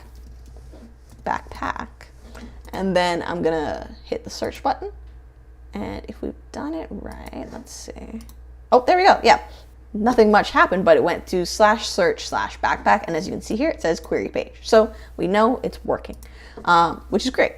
So the next bit, the next half of that is actually establishing the query page. But if you do have any questions, please feel free to drop them in the chat and stop me and we can go over this again. But yeah, the next step is to go to the query page and to actually sort of activate what we're using here. So hopping over to our query page, we want to go ahead and import something called use params. So we're going to say const, well, it's actually going to be query, so we're going to destructure it from use params, but const query is going to equal use params, and it's from next navigation. We're going to save that. So that's going to be the query we get there. So interesting thing here, if we go ahead and console.log query, just to make sure it's working. Oh, and we have to add use client because we are using a hook. Use client. if we inspect here while we're on our search/backpack page, we can see that it's already given us backpack. So we know that our search is working. So we've confirmed that we're actually able to get our query. Now what we need to do is actually sort of make it work for us. Good.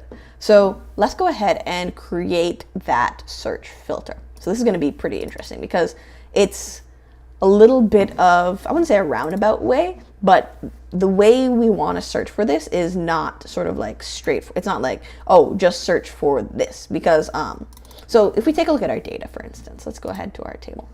You'll notice that we have, if I'm searching for backpacks, right? Is it the title I want to search for backpacks? Is it the description I want to search for backpacks? Is it the category? You know, which of these columns do I want to search for backpacks within, right? It's unclear. We're unsure, probably all, to be honest, because we want to make sure that we get as many backpack results as possible. Like as an e-commerce site, we don't want to just show our user like one product. We want to show them as many products that are relevant to whatever they are searching for, right? So first things first, I want to start by initializing a variable called filtered products. This is going to be, whenever we search, it's going to be a filtered product.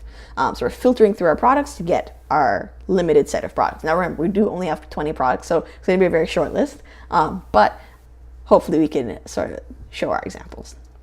So const filtered products, and then set filtered products.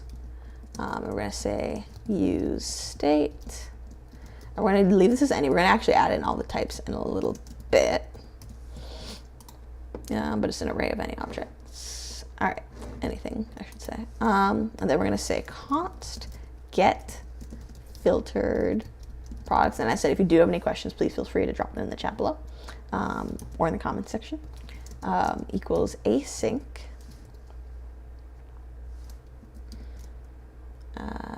Just like the one above it here, async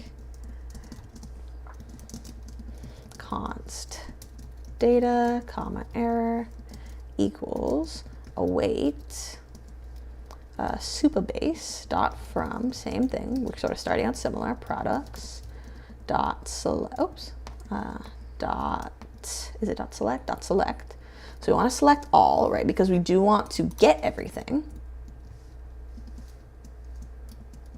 All. And now there are two ways to go about doing this. If we go back to our supabase data, there's this property called isLike. And so that is when a column, specific column, matches a case insensitive pattern, right? So the way you'd write it is you'd say the column, in this case they wrote name, matches the case insensitive pattern of Alba with the, they used the two percentage signs there. So if I wanted to do it like that, I could say, I would have to pick a column. So I'd say I like is like, that's a title to start with. And then we'd say the case insensitive pattern of whatever is passed. So two things, we need to pass something here. So we'll say, let's pass in the filter, which is of string type. And then whatever that filter is, we'd pass that in between these, I think the modulos, percentage signs. That works, but it only works for our title. So how do we get around this issue?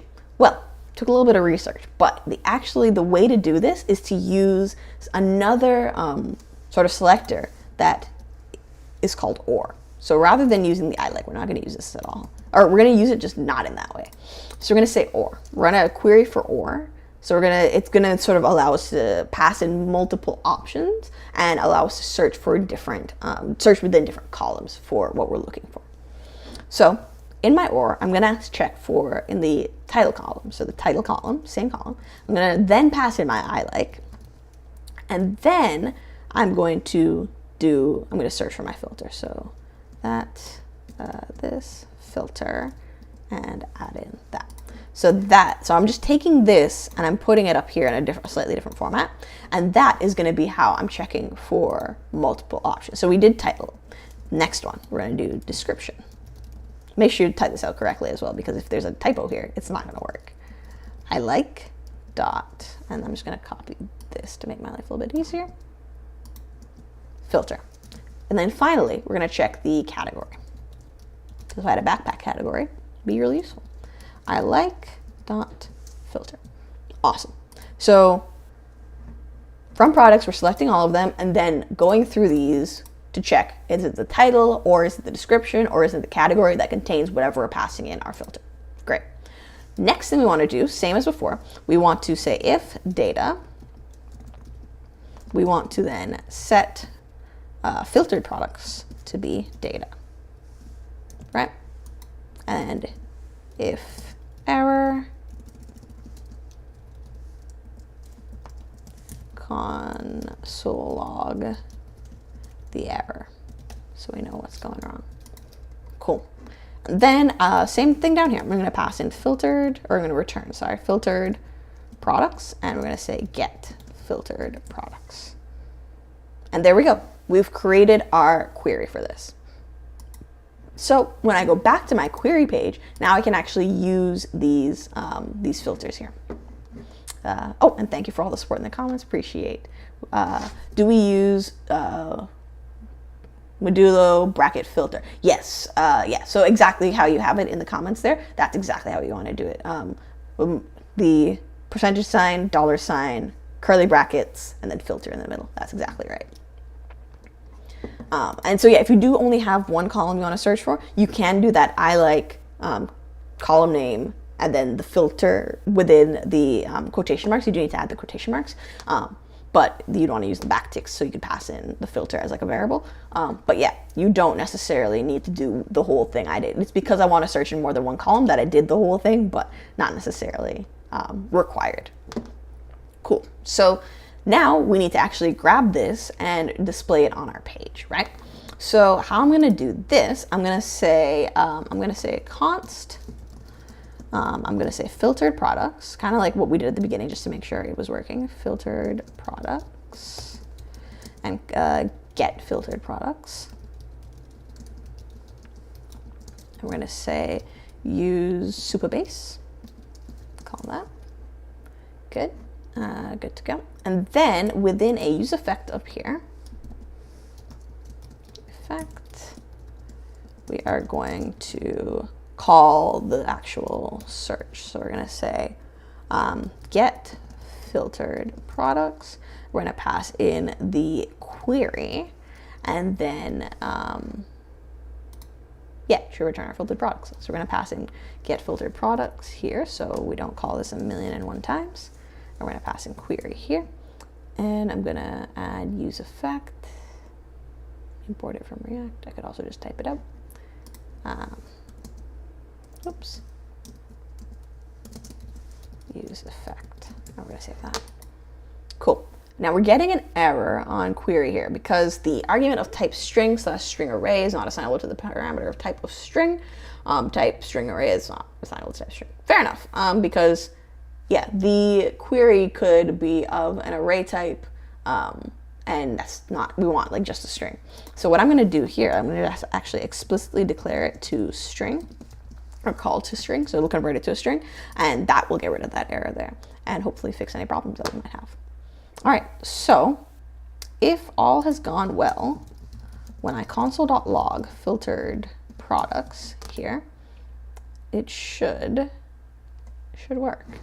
So let's go ahead, let's go back to Amazon. I probably is going to do an infinite loop at the moment, just on the way we've called it, but let's go and search for backpack. Oops. Nothing yet. Okay, let's go back to Amazon.com and see what we're doing here. Maybe that's not, oh, you know what? Maybe that's not the best place to console log it as well.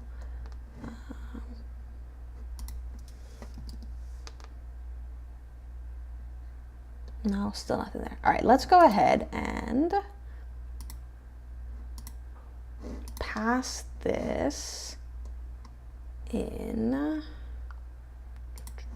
Let me double check. Hold on, let me do two things. Description.ilike.filter category. Let me quickly pass it in as a the I just to make sure it wasn't an error on my part. Good, always good to double check. Title, comma, filter, and I'm just gonna use S because one of the titles is gonna have an S in it, so we'll search there. All right, so nothing so far. Let's do one more thing. Whoops, go back to the home page there. Let me remove the console log here.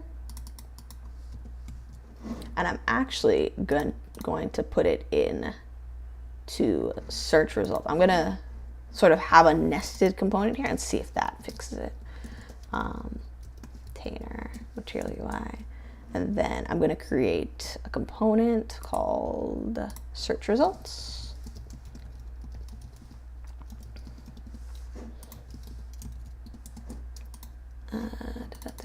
Oops, I need to pass this in. And then pass search results. Because sometimes it just needs to be triggered an additional time,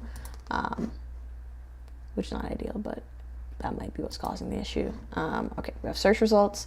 Search results is going to take products. Products. Right now, products is going to be of any type, any array.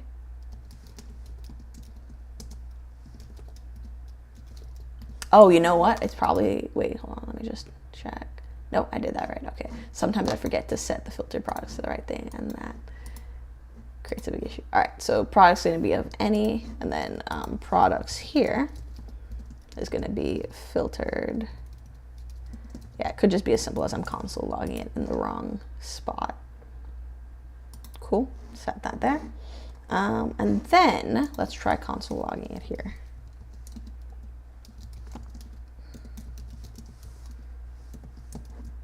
Cool. All right, so let's go and let's search. Still not working. Super interesting. All right, let me take a deeper look here because we know it's working in terms of getting all of our products, right? Because if we were to call get products, we can double check that to make sure that's working as well. If we were to call products and get products, if I passed in products here and I called get products,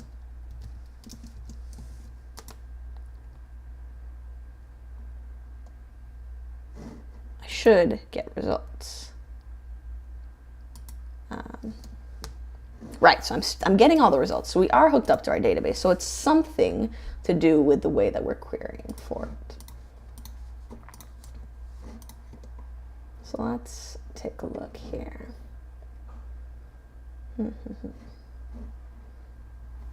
Filter products.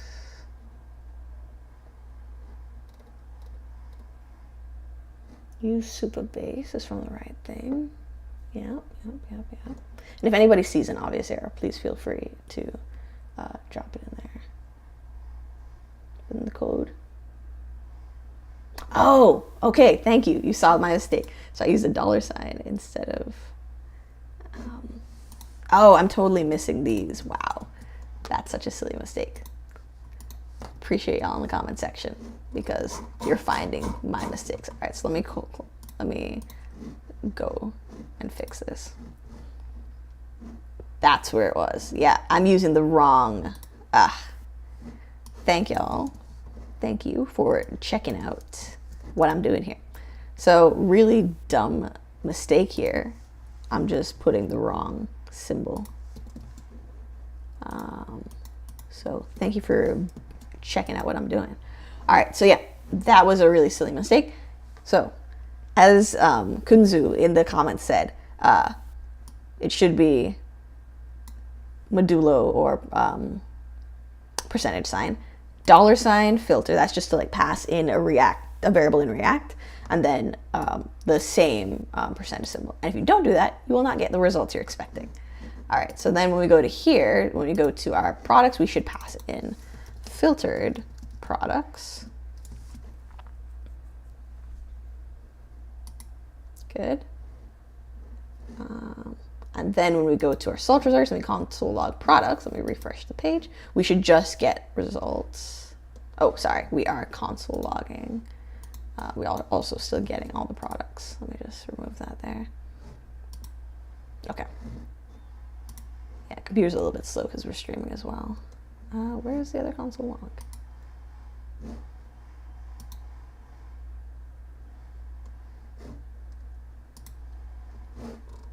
Oh, you know what? I think everything has an S in it. That's what it is. So let's go to backpack. Let's go back home. Let's go to backpack. Let's clear this out. And I search for backpack. Awesome. I'm getting one result, which is the Fjallraven, I believe, hopefully. Backpack. So let's stop this. Infinite loop from running. And again, we're not going to be console logging in our real app. But yeah, you can see, weirdly enough, has a category of men's clothing. But I'm not in fashion, so maybe there's a good reason for that. But yeah, the title, Fjallraven backpack, fits 15-inch laptops, etc., etc. So we know that our filter is actually working. Appreciate you, Kunzu, for catching that error. So next thing, so we have that working. Let's go ahead and remove this console log, and we can push this up, commit this, and say filtering products. Commit that, and go ahead and push that up. Awesome. So we have our search results. We have our results going to our search results page. The next thing we want to do now is actually build out that page and sort of build these pages, generally speaking. We want to build our dashboard page, our search results page, our whatever other pages that we need to grab. So let's go ahead and start to build these out and build as many as we can. So first things first, because we do have our search results, let's go ahead and build out that page, and we'll come back to our dashboard page and finish that up in a little bit. All right, so what I like to do, so if we take a look at like a real search results page, so if I say again, backpacks, search, there is this sort of like container-esque aspect to it. We're not gonna build it out as fully featured as this. We're gonna do it in sort of like a more, limited way to start, and then if we do have time at the end, we can sort of develop a feature a bit more. So if I search backpack, I do get the Fjallraven here. Or if I just search S to get all of or most of the objects here, you notice the way that we've done it is like we want it sort of within this container thing here. So let's go ahead and build it out like that. So instead of having our page, well, we've built the container already. I would drop that in there. So we've noticed that it's already pushed over to the side, which is great. Next thing we want to do is build out the rest of the page. So let's go into the search results page here. I'm going to change this over to be a box from /box, because I don't think we're actually going to need, well, let me not say, but I don't think we're going to need to make this a client component because we're just displaying. And then we're going to display it in like a flex box. So, because basically what this is going to do is going to take our list of products and display like, we're going to map over just like we did with our linked list. We're going to just display them like that. So we're going to say display, flex, justify content is going to be space between because we want it to take a maximum amount of space. I don't want it right up against the top here. I do want a little bit of margin. So let's say maybe 2 rem. Margin, 2 rem, 0, top and bottom, no left and right. And then we want to, oh, very important. We want the flex to wrap. We want it to like, because we don't want to just go across the page. We want it to wrap naturally. So we'll say flex, wrap. Awesome. Then instead of saying search results, we're going to say products, and we're going to say products.map. And for each product, we want to return some sort of box. Some sort of box with our product dot title and like other things as well. We're going to say the key is product dot ID. We're gonna save that. So right now, because it's just that, we got our Fjallraven backpack title. But if we had, I think clothing is a category. Yeah, if we had lots of clothing, we see we have this one, that one, this one, that one is like 4 across, 2 across, depending on the length. So it is wrapping and it is staying within, which is great. But what we're gonna do actually is we're going to make cards so that they're uniform. So it's not like 3 on one line, 2 on one line, you know, etc. Based on the length of the title, they're gonna be much more uniform. So let's go ahead and create that component. So here we're gonna create a new file. We're gonna call it, let's call it product card.tsx, and save that. Cool. And we'll make this a box, and from box, so we don't get the error. And then we're going to pass in product, and it's going to be the same product of any, oh no, well, don't think it's actually going to be an array. It's going to be not an array. And yeah, as I said, we're going to type. We actually have to run a function to bring all the types. So I just want to make sure we have our data first before we run the function, because otherwise we're going to have to run it a few times to get our types correct. But then we'll just do a search for any and fix all the types. So instead of this, we're going to return product card.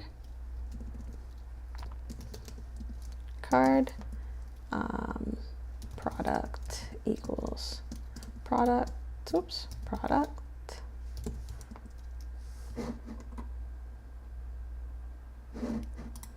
And product, and then key equals product.id.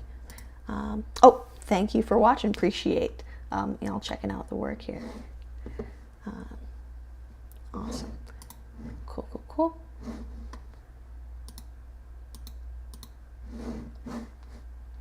Let's grab that. And yeah, if you do have any other questions, please feel free to drop them in the comments section down below. Always great to hear from you guys and hear what you have to say.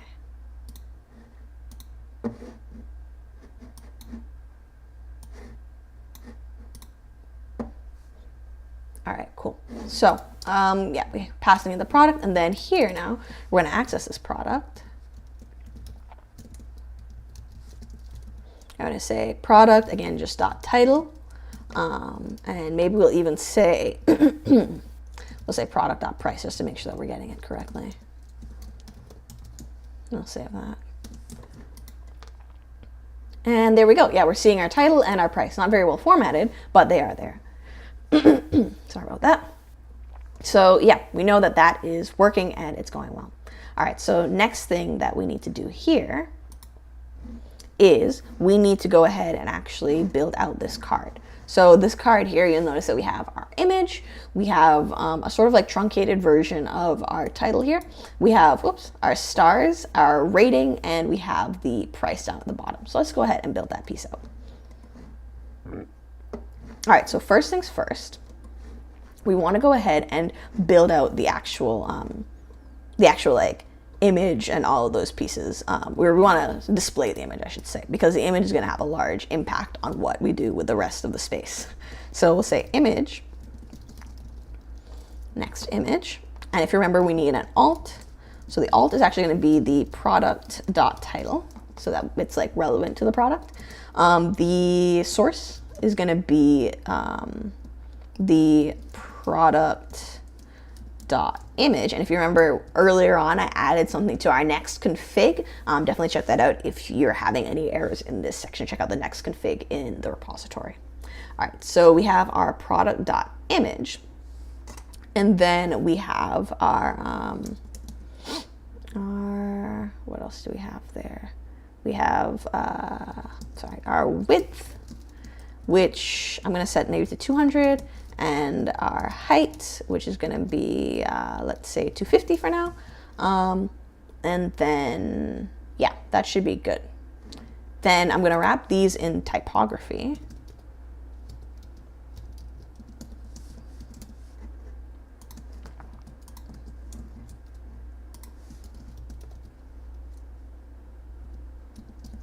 And it might give me an error again, so I might have to go ahead and fix that.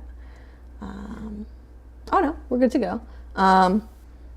So we're wrapping it here in typography. And then looking pretty decent so far. Oh, you know what? I do want the background, the like, I want the like the whole thing to be white, right? Like I don't want it to be this white and this gray. So let me go ahead and set the background color of the card. Ground color to be colors dot white, and we'll import colors here. Awesome. That works well. And we do need to do this like truncation here because it is kind of messing up our style. So let's see. Oh, you know what? Maybe I can just set a max width actually on this, and that'll fix the problem for now. So we'll say width is going to be 225. There's a little bit of space on the edge there. Awesome. That looks a lot better. And then let's go ahead and set a height while we're at it. Height, I'm going to say 450 because I need more space for the text. Looks good. And then I want to do a margin, like all around, of let's say 1 rem. That might be too much. Yeah, that's way too much. Let's do like 0.25 rem.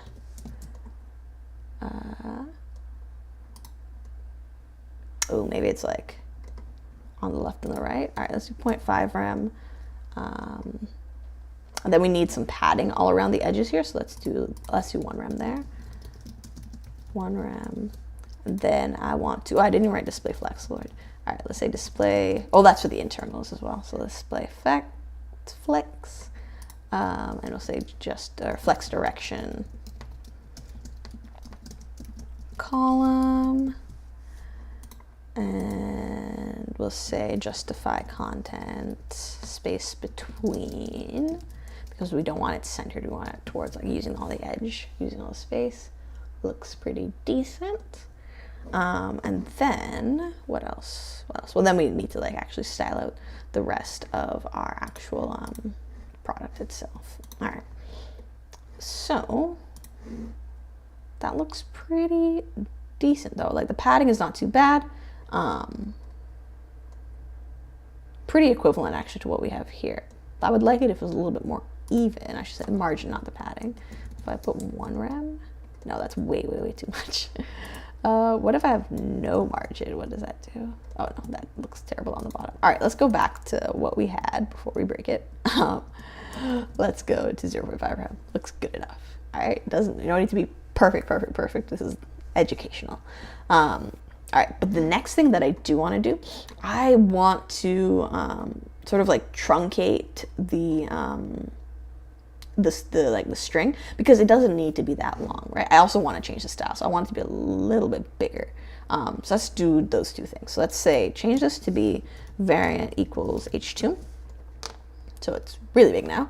I'm going to actually modify that a bit. I'm going to say font weight is equal to 500. Just want it to be normal. Cool. And then I want to truncate the title. So the way I can do this is I can actually, I can say product.title, because product.title is a string. I can use the property, I believe it's substring. Yeah. So I can use this method, I should say, not property, this method of substring, where I just grab a fraction of the string that is presented to me. So if I want to see, like, you know, the first and the third, between the first and the third index of the string, I can see that. So we're gonna use this in our piece here. We're gonna say that dot substring. We're gonna say so from the first 0 to, let's say, the 20th. We're going to want to do a substring, and then I'm going to add a dot at the end there. And awesome, that looks pretty decent. I do want it to come onto one line though, not multiple lines. So maybe the better approach would be to say 15s. Yeah, that looks way better. All right, cool. All on one line now. So that's what we're going for. All right, awesome. What else can we do now? All right, so the next thing that we're going to want to do is we are going to want to go ahead and we're going to want to go ahead and build out our actual like the bottom, the text component, the text portion of this, I should say. So what we can do for that, let's see what details they want. They want the stars, they want the rating, they want the price as well. So that's pretty straightforward. Oh, and we also, good reminder, we also need to make it into a link. So pretty straightforward on how to do that. We can go back here and we can say, for our product price here, what we want to do instead is we want to make it a little bit of a stronger text. So we can say variant equals H2, SX equals font weight 700. And another thing you might not have noticed is that there's no $sign. So let's go ahead and drop one of those in there. So let's drop a $sign in there. And that seems to be working. All right, cool. So after that, what we then want to do is we want to, let's see. Oh yeah, we want to make it into a link. Very important. So all of it, I think, except for the image is typically a link. But we could also change the image to be a link, but kind of up to preference. But I think I'm going to make all the text a link, and then I'm going to make the whole thing like a click through. Or does that even make sense? Yeah, I'm going to make the text a link and the whole thing a click through. We can always change it. It's not a huge thing. So for the typography at the bottom here, I'm going to wrap it in a link from next link. I'm going to wrap that there. Awesome. And then the href is going to be, this is a page we have not built yet, but it's going to be just like we did with our query page. It's going to be like a product details page. We're going to say product / product dot ID, I think I'm going to use for the individual products. It's going to be like a product detail page, but we'll get to that in a little bit. And then I'm going to say for the style, because you know that it likes to add text decoration. If we check it out, it's already added it. We're going to say text decoration none. Oops, not none. Awesome. All right, cool, perfect. And then I want to then modify the colors here. So I'm going to say color for this one is going to be colors dot black. Oh, we didn't add in black. All right. So we do need to add in like a general black color, because you see that sometimes we have to override what's going on here. All right, so it's just going to be 000.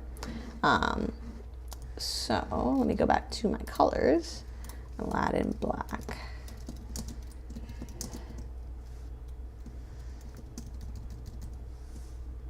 Cool. Well, color stop black. And now it's black. Awesome.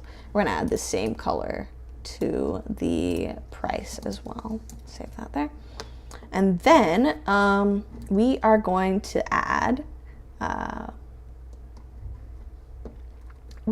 then add in, no, we just need to, we wrapped it already. We're good to go there. Yeah, that should be good. So like now when we click on it, it takes us to the product page. Now there's nothing there because we haven't built it, but at least when we hover, we get that, that cursor, which is what I was going for. All right, cool. The next thing we're going to do is we are going to build out our ratings component. So the ratings component is actually going to sit, where is it? It's going to sit here. So we're going to have our 4 stars and our rating here. So let's go ahead and build that piece. So I'm going to say, probably going to use this in other places. So I'm going to say it's a shared file. I'm going to go ratings.tsx. I'm going to pass it in C. cool, create ratings. And then in our product card, that's gonna sit between the title, yep, and the price. So we're gonna say ratings from ratings, awesome, cool. And we're gonna pass in the rating, which is gonna be product.rating. And then we need to declare that we want that. So we're gonna say rating, and again, any typing for now to be fixed shortly. Rating, any. Cool, awesome. So let's go ahead and make this a box component. And then within this box, we're gonna say, well, it's two pieces, right? It's the rating, like the stars, and the price. So let's make it a flex box. All right. And then within that, now we're gonna have the box for the stars. So we're gonna say,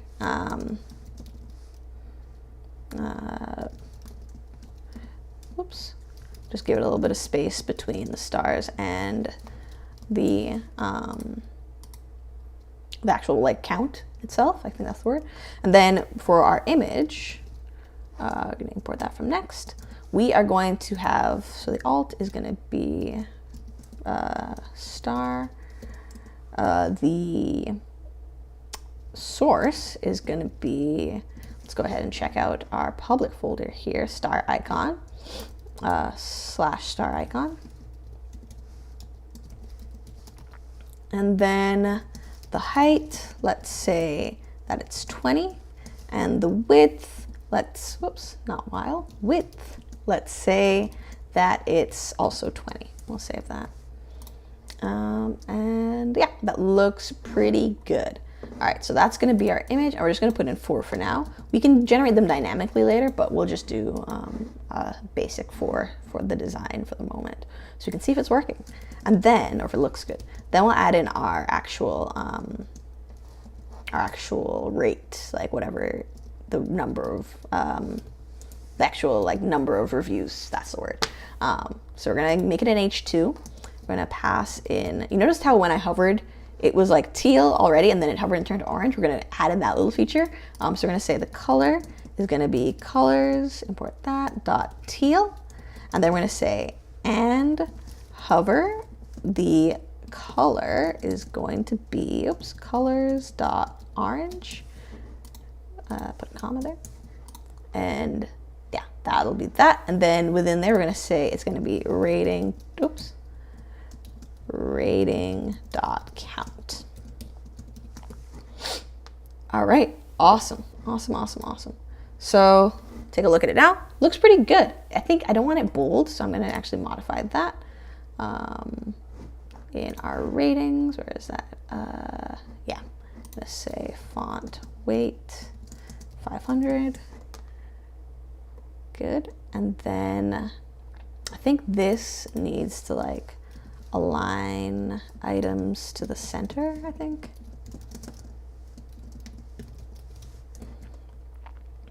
Good. And then, and I didn't write margin. That's probably why that's not working. I was like, that should be working. Margin right. That looks pretty decent. Okay, cool. It's still a little bit big. We might just end up, I think I might go ahead and change the H2 to be like 1.125, just so it's a little bit smaller. That too small? Maybe like 1.25. Yeah, that looks a little bit closer. And then, yeah, going back to ratings now. That looks pretty good. I think I'm pretty content with that. I'm gonna add maybe some, or maybe I'll add some margin to the top and the bottom of that. So we'll say margin, let's say 0.5 rem and 0 on the top and the bottom. And yeah, that looks pretty good, pretty close. So I'm pretty content with that. What else? Oh, it looks like there's like a weird margin right happening with the image. So hold on, let me take a look at that in the product card.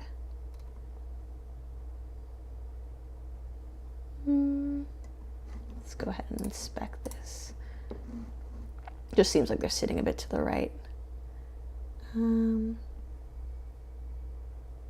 you know what? Maybe I need to center them. Or maybe it's just the image. No, yeah, I think I do need to center them. So align items center.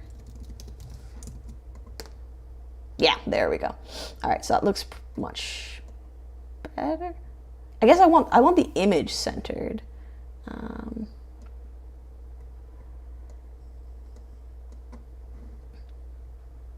Maybe I can add a little less padding. That would also help.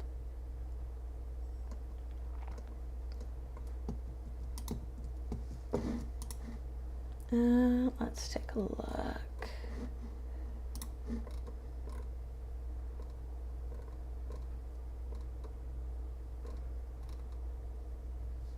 Just my content space between.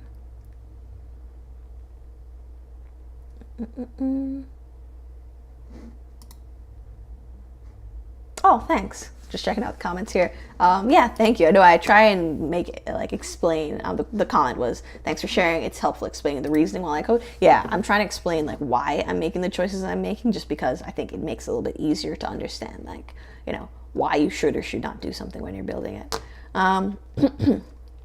Anyhow, yeah, so this is looking pretty decent. I don't like that centering though. Oh, you know what? Maybe I need to just make the image a little bit bigger. 5. Yes, and a little bit taller. Yeah, that looks pretty good. All right, that fixed my issue there. All right, cool. Maybe even a little bit bigger. One more. Yeah, that looks pretty good. All right, cool. So we have our cards built out, and it's looking pretty good at the moment. Yeah, if there are any questions, please feel free to drop them in the chat below. I am going to move on to the next piece right now, or yeah, questions and comments in the chat. Let's start with that.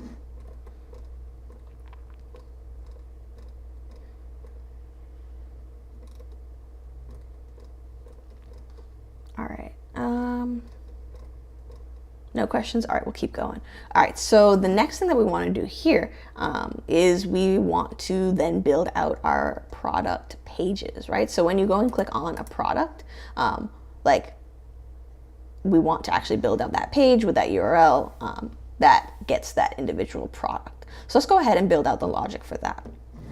So first things first, we need some sort of query, some sort of like request to get just the individual product, right? We don't want to necessarily get all of the products. We just want that like one singular product that we want. So we need to have some sort of Supabase relevant query to grab one individual product. So let's go ahead and add that in. So we'll go back to our use Supabase hook, and we'll say get const get single product equals async. And then we want to pass it probably the ID of the product, which is going to be a number. And then const data, comma, error equals await Supabase. Same thing as we've written before. And then we're going to say from products. We're going to select all of them. And then we're going to say, I think it's filter, but let me double check the documentation. Always double check the documentation to make sure that you're looking at the right thing. I think, is it filter? Is it dot filter? Only rows that satisfy. That might be giving me more than one. I think there's one like dot equals, dot eq. Oh, perfect. Dot equals ID equals 1. So we only want one object. So let's use dot equals. So dot equals ID, comma, not one, ID of ID. That's what we want to get back. And so we want to then say, if we get the data, we want to set, oh, and I didn't create it. So I need to create a const single product. I want to say set single product. Let's say use state, and it's going to be, it's probably just going to be a string, or no, it's going to be, let's say any, and then, or no, it's not going to be a string, it's going to be 0. Then we're going to say set single product to be data, and same thing, if error, we want to console.log the error. Awesome. So then let's go ahead and export these, I should say. So we'll say single product and get single product, and we'll save that. And then when we go back to our, oh, we need to actually create the page. So just as we did before with search/query, we want to do the same thing with like a new product. So we'll say new file, or new folder, sorry, new folder. And we're going to say products, I think products, product, rename product. And then we're going to do a new file, and it's going to be ID. Or sorry, new folder, it's going to be ID. And then within that, we'll have a new file, and we'll call it page.tsx. We'll save that. Awesome.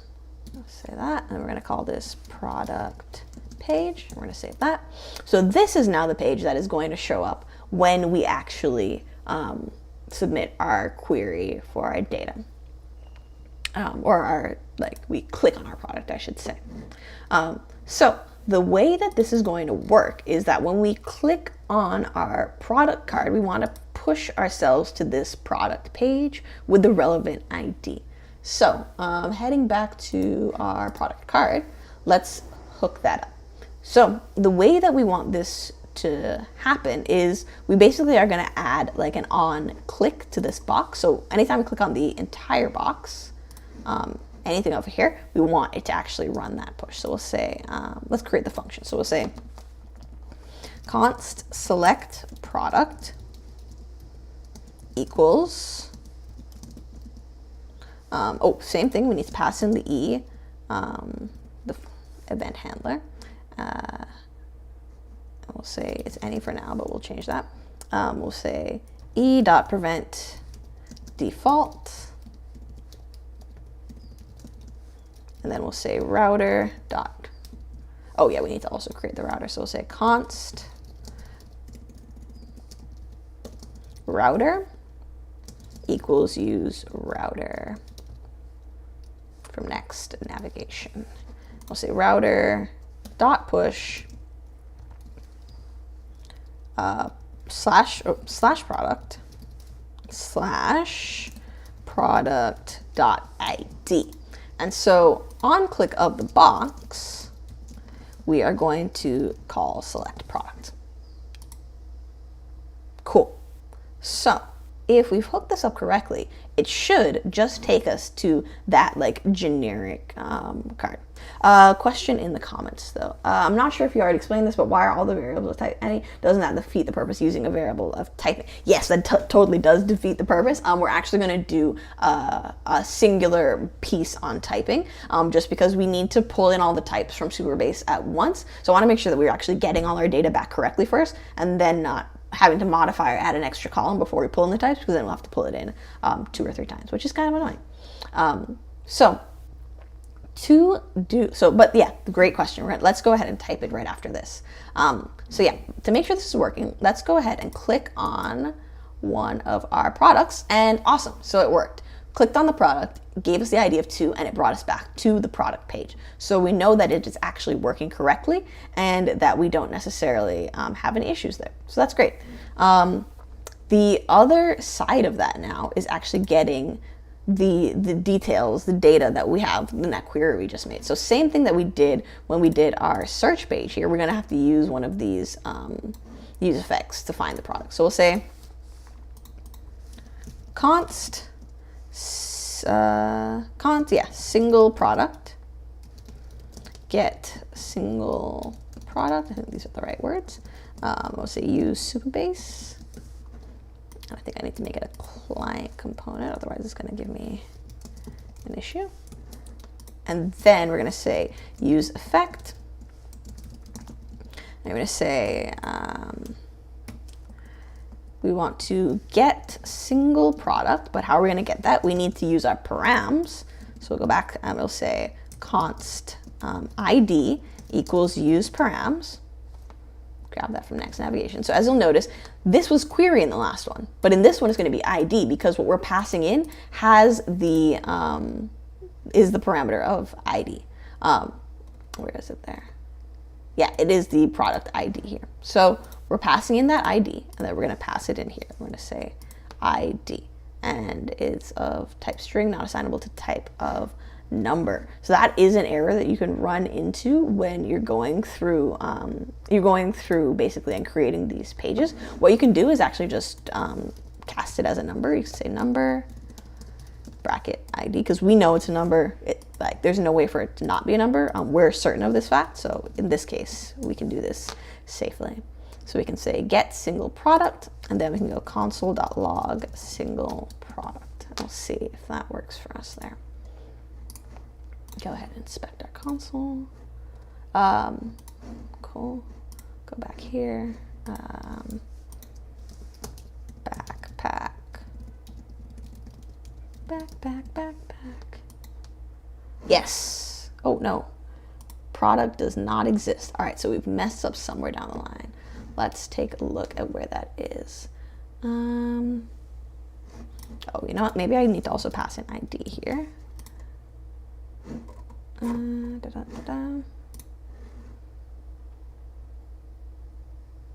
Public.products does not exist.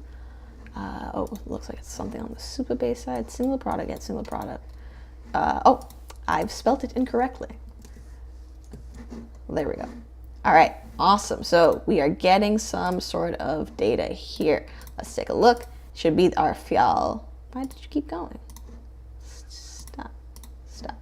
All right, we should be our Fjallraven backpack here. Yeah, and there we have it, our Fjallraven backpack with all the information here. So the next step will be to actually building out this product page and styling it and adding in the designs there, which would be awesome. For now, what I want to do is go ahead and commit these changes. So I said getting single product, and we'll go ahead and commit this, and we'll sync those changes up. All right, so yeah, let's go ahead and take a look at what is required for the typing. So you can use the Supabase CLI to generate scripts. You can also generate types from the dashboard. All right. Oh, okay, that might take me to an API. Let me copy this in a private window just to make sure I'm not revealing anything. 1 second.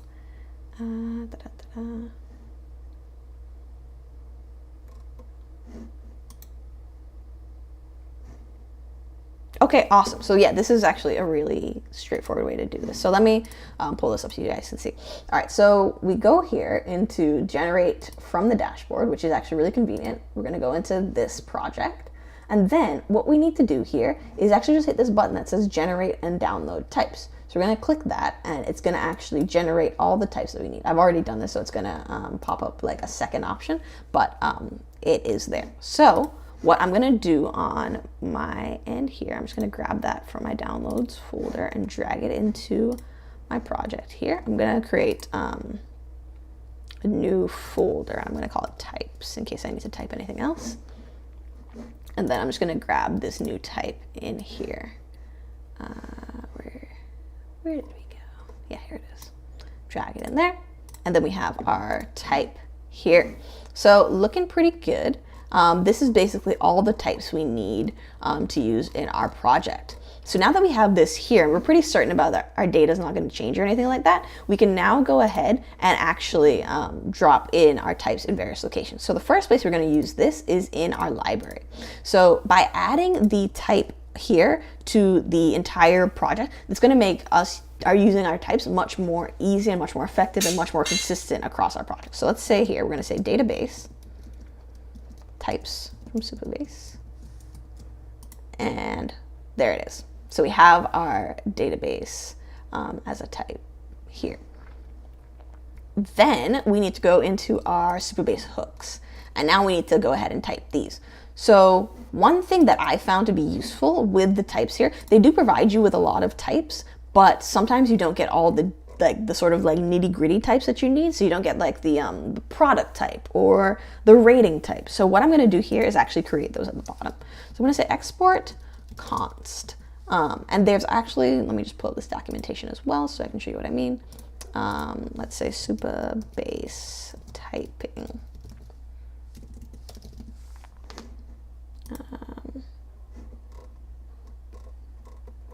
There's like a quick way of, yeah, this is the new way to do, to provide shorthand. So rather than saying, like calling database and then calling the table, et cetera, we can just call the, like the specific table that we need in order to grab that. So what I can do is say const products equals tables bracket products. Or is it table bracket products? Should be tables. Maybe I can't do it within the file. That's weird though. Should we just, oh, you know what? Not const, export type. Like, why is it not recognizing it? Type, and it's tables, product. So that's like the entire table of products. But if I want the individual product type, I can say export type, type product, product equals, I should be able to do products bracket row. Let me see if that works. Products. I might have to do it the long way. Let me try. Let me see. Database bracket public bracket tables bracket products bracket row. Right, so this is me saying I just want one individual product with just the individual data on that item. So if that's worked correctly, when we go back to our use Supabase, where it says any here, we can just change this to be product. I'll import that type. Awesome, seems to be working so far. Import that, use that type. Let me double check on our app, make sure nothing's severely broken. Seems to be working pretty well. And then here now, where it says single product, actually I made a huge mistake here. This is not supposed to be, it's supposed to be the actual product. Because we're passing the product, not the ID. I was like thinking like, oh yeah, it's totally the ID. It's not the ID, it's a product. So yeah, that should be that. Let's take a look here. That should be good. So I think we've gotten all the any types here. Let's go ahead and search for any. So we have one in our product cart, so we can set this to be our product as well. So we'll import product from Supabase. And we're getting some errors. Product.title, oh, it's saying it might not exist. You can just assert that it does exist because we do control our data. We know that it does exist. If you were unsure of your data, you wouldn't want to assert this and you find another way to declare it that it's true. But because we know that this exists, we can just assert that it is in existence. All right, so that one, E. This is of like the event handler. Is it event handler? What did I do? I did something for the other one. Event.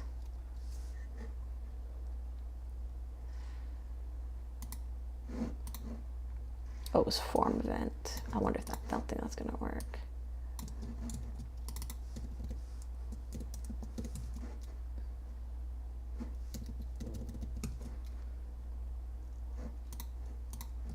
Oh, that works. No, does not work.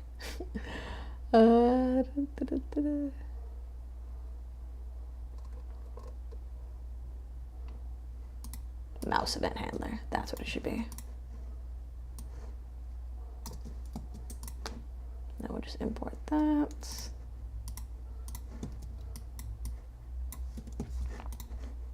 No, it doesn't like that.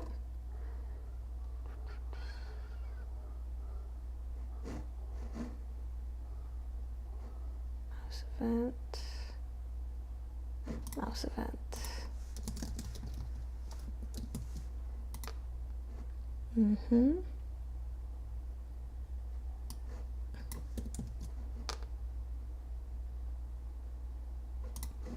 No. All right, I'm going to leave this one as any for now, just so we don't take up too much time trying to fix this particular type.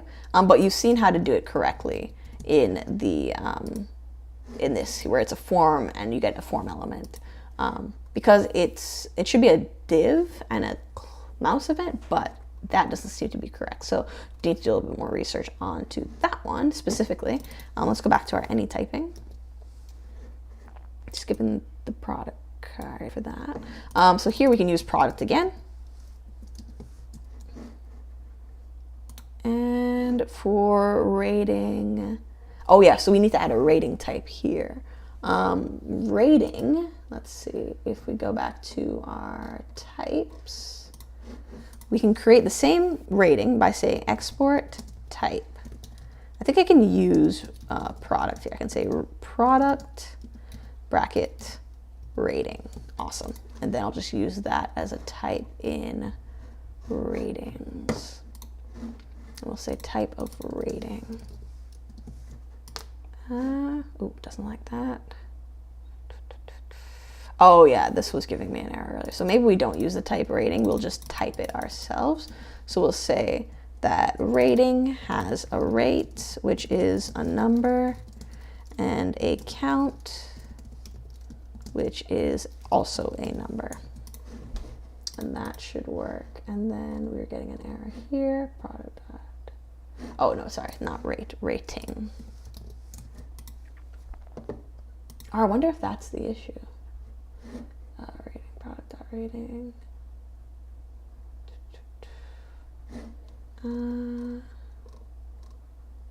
Let me double check the way it's formatted. No, it's rate. Yeah, it should be rate. Rate. Oops, number. And this should be rate. No, it still doesn't like that. All right, so it's because it gives it a sort of like generic JSON type.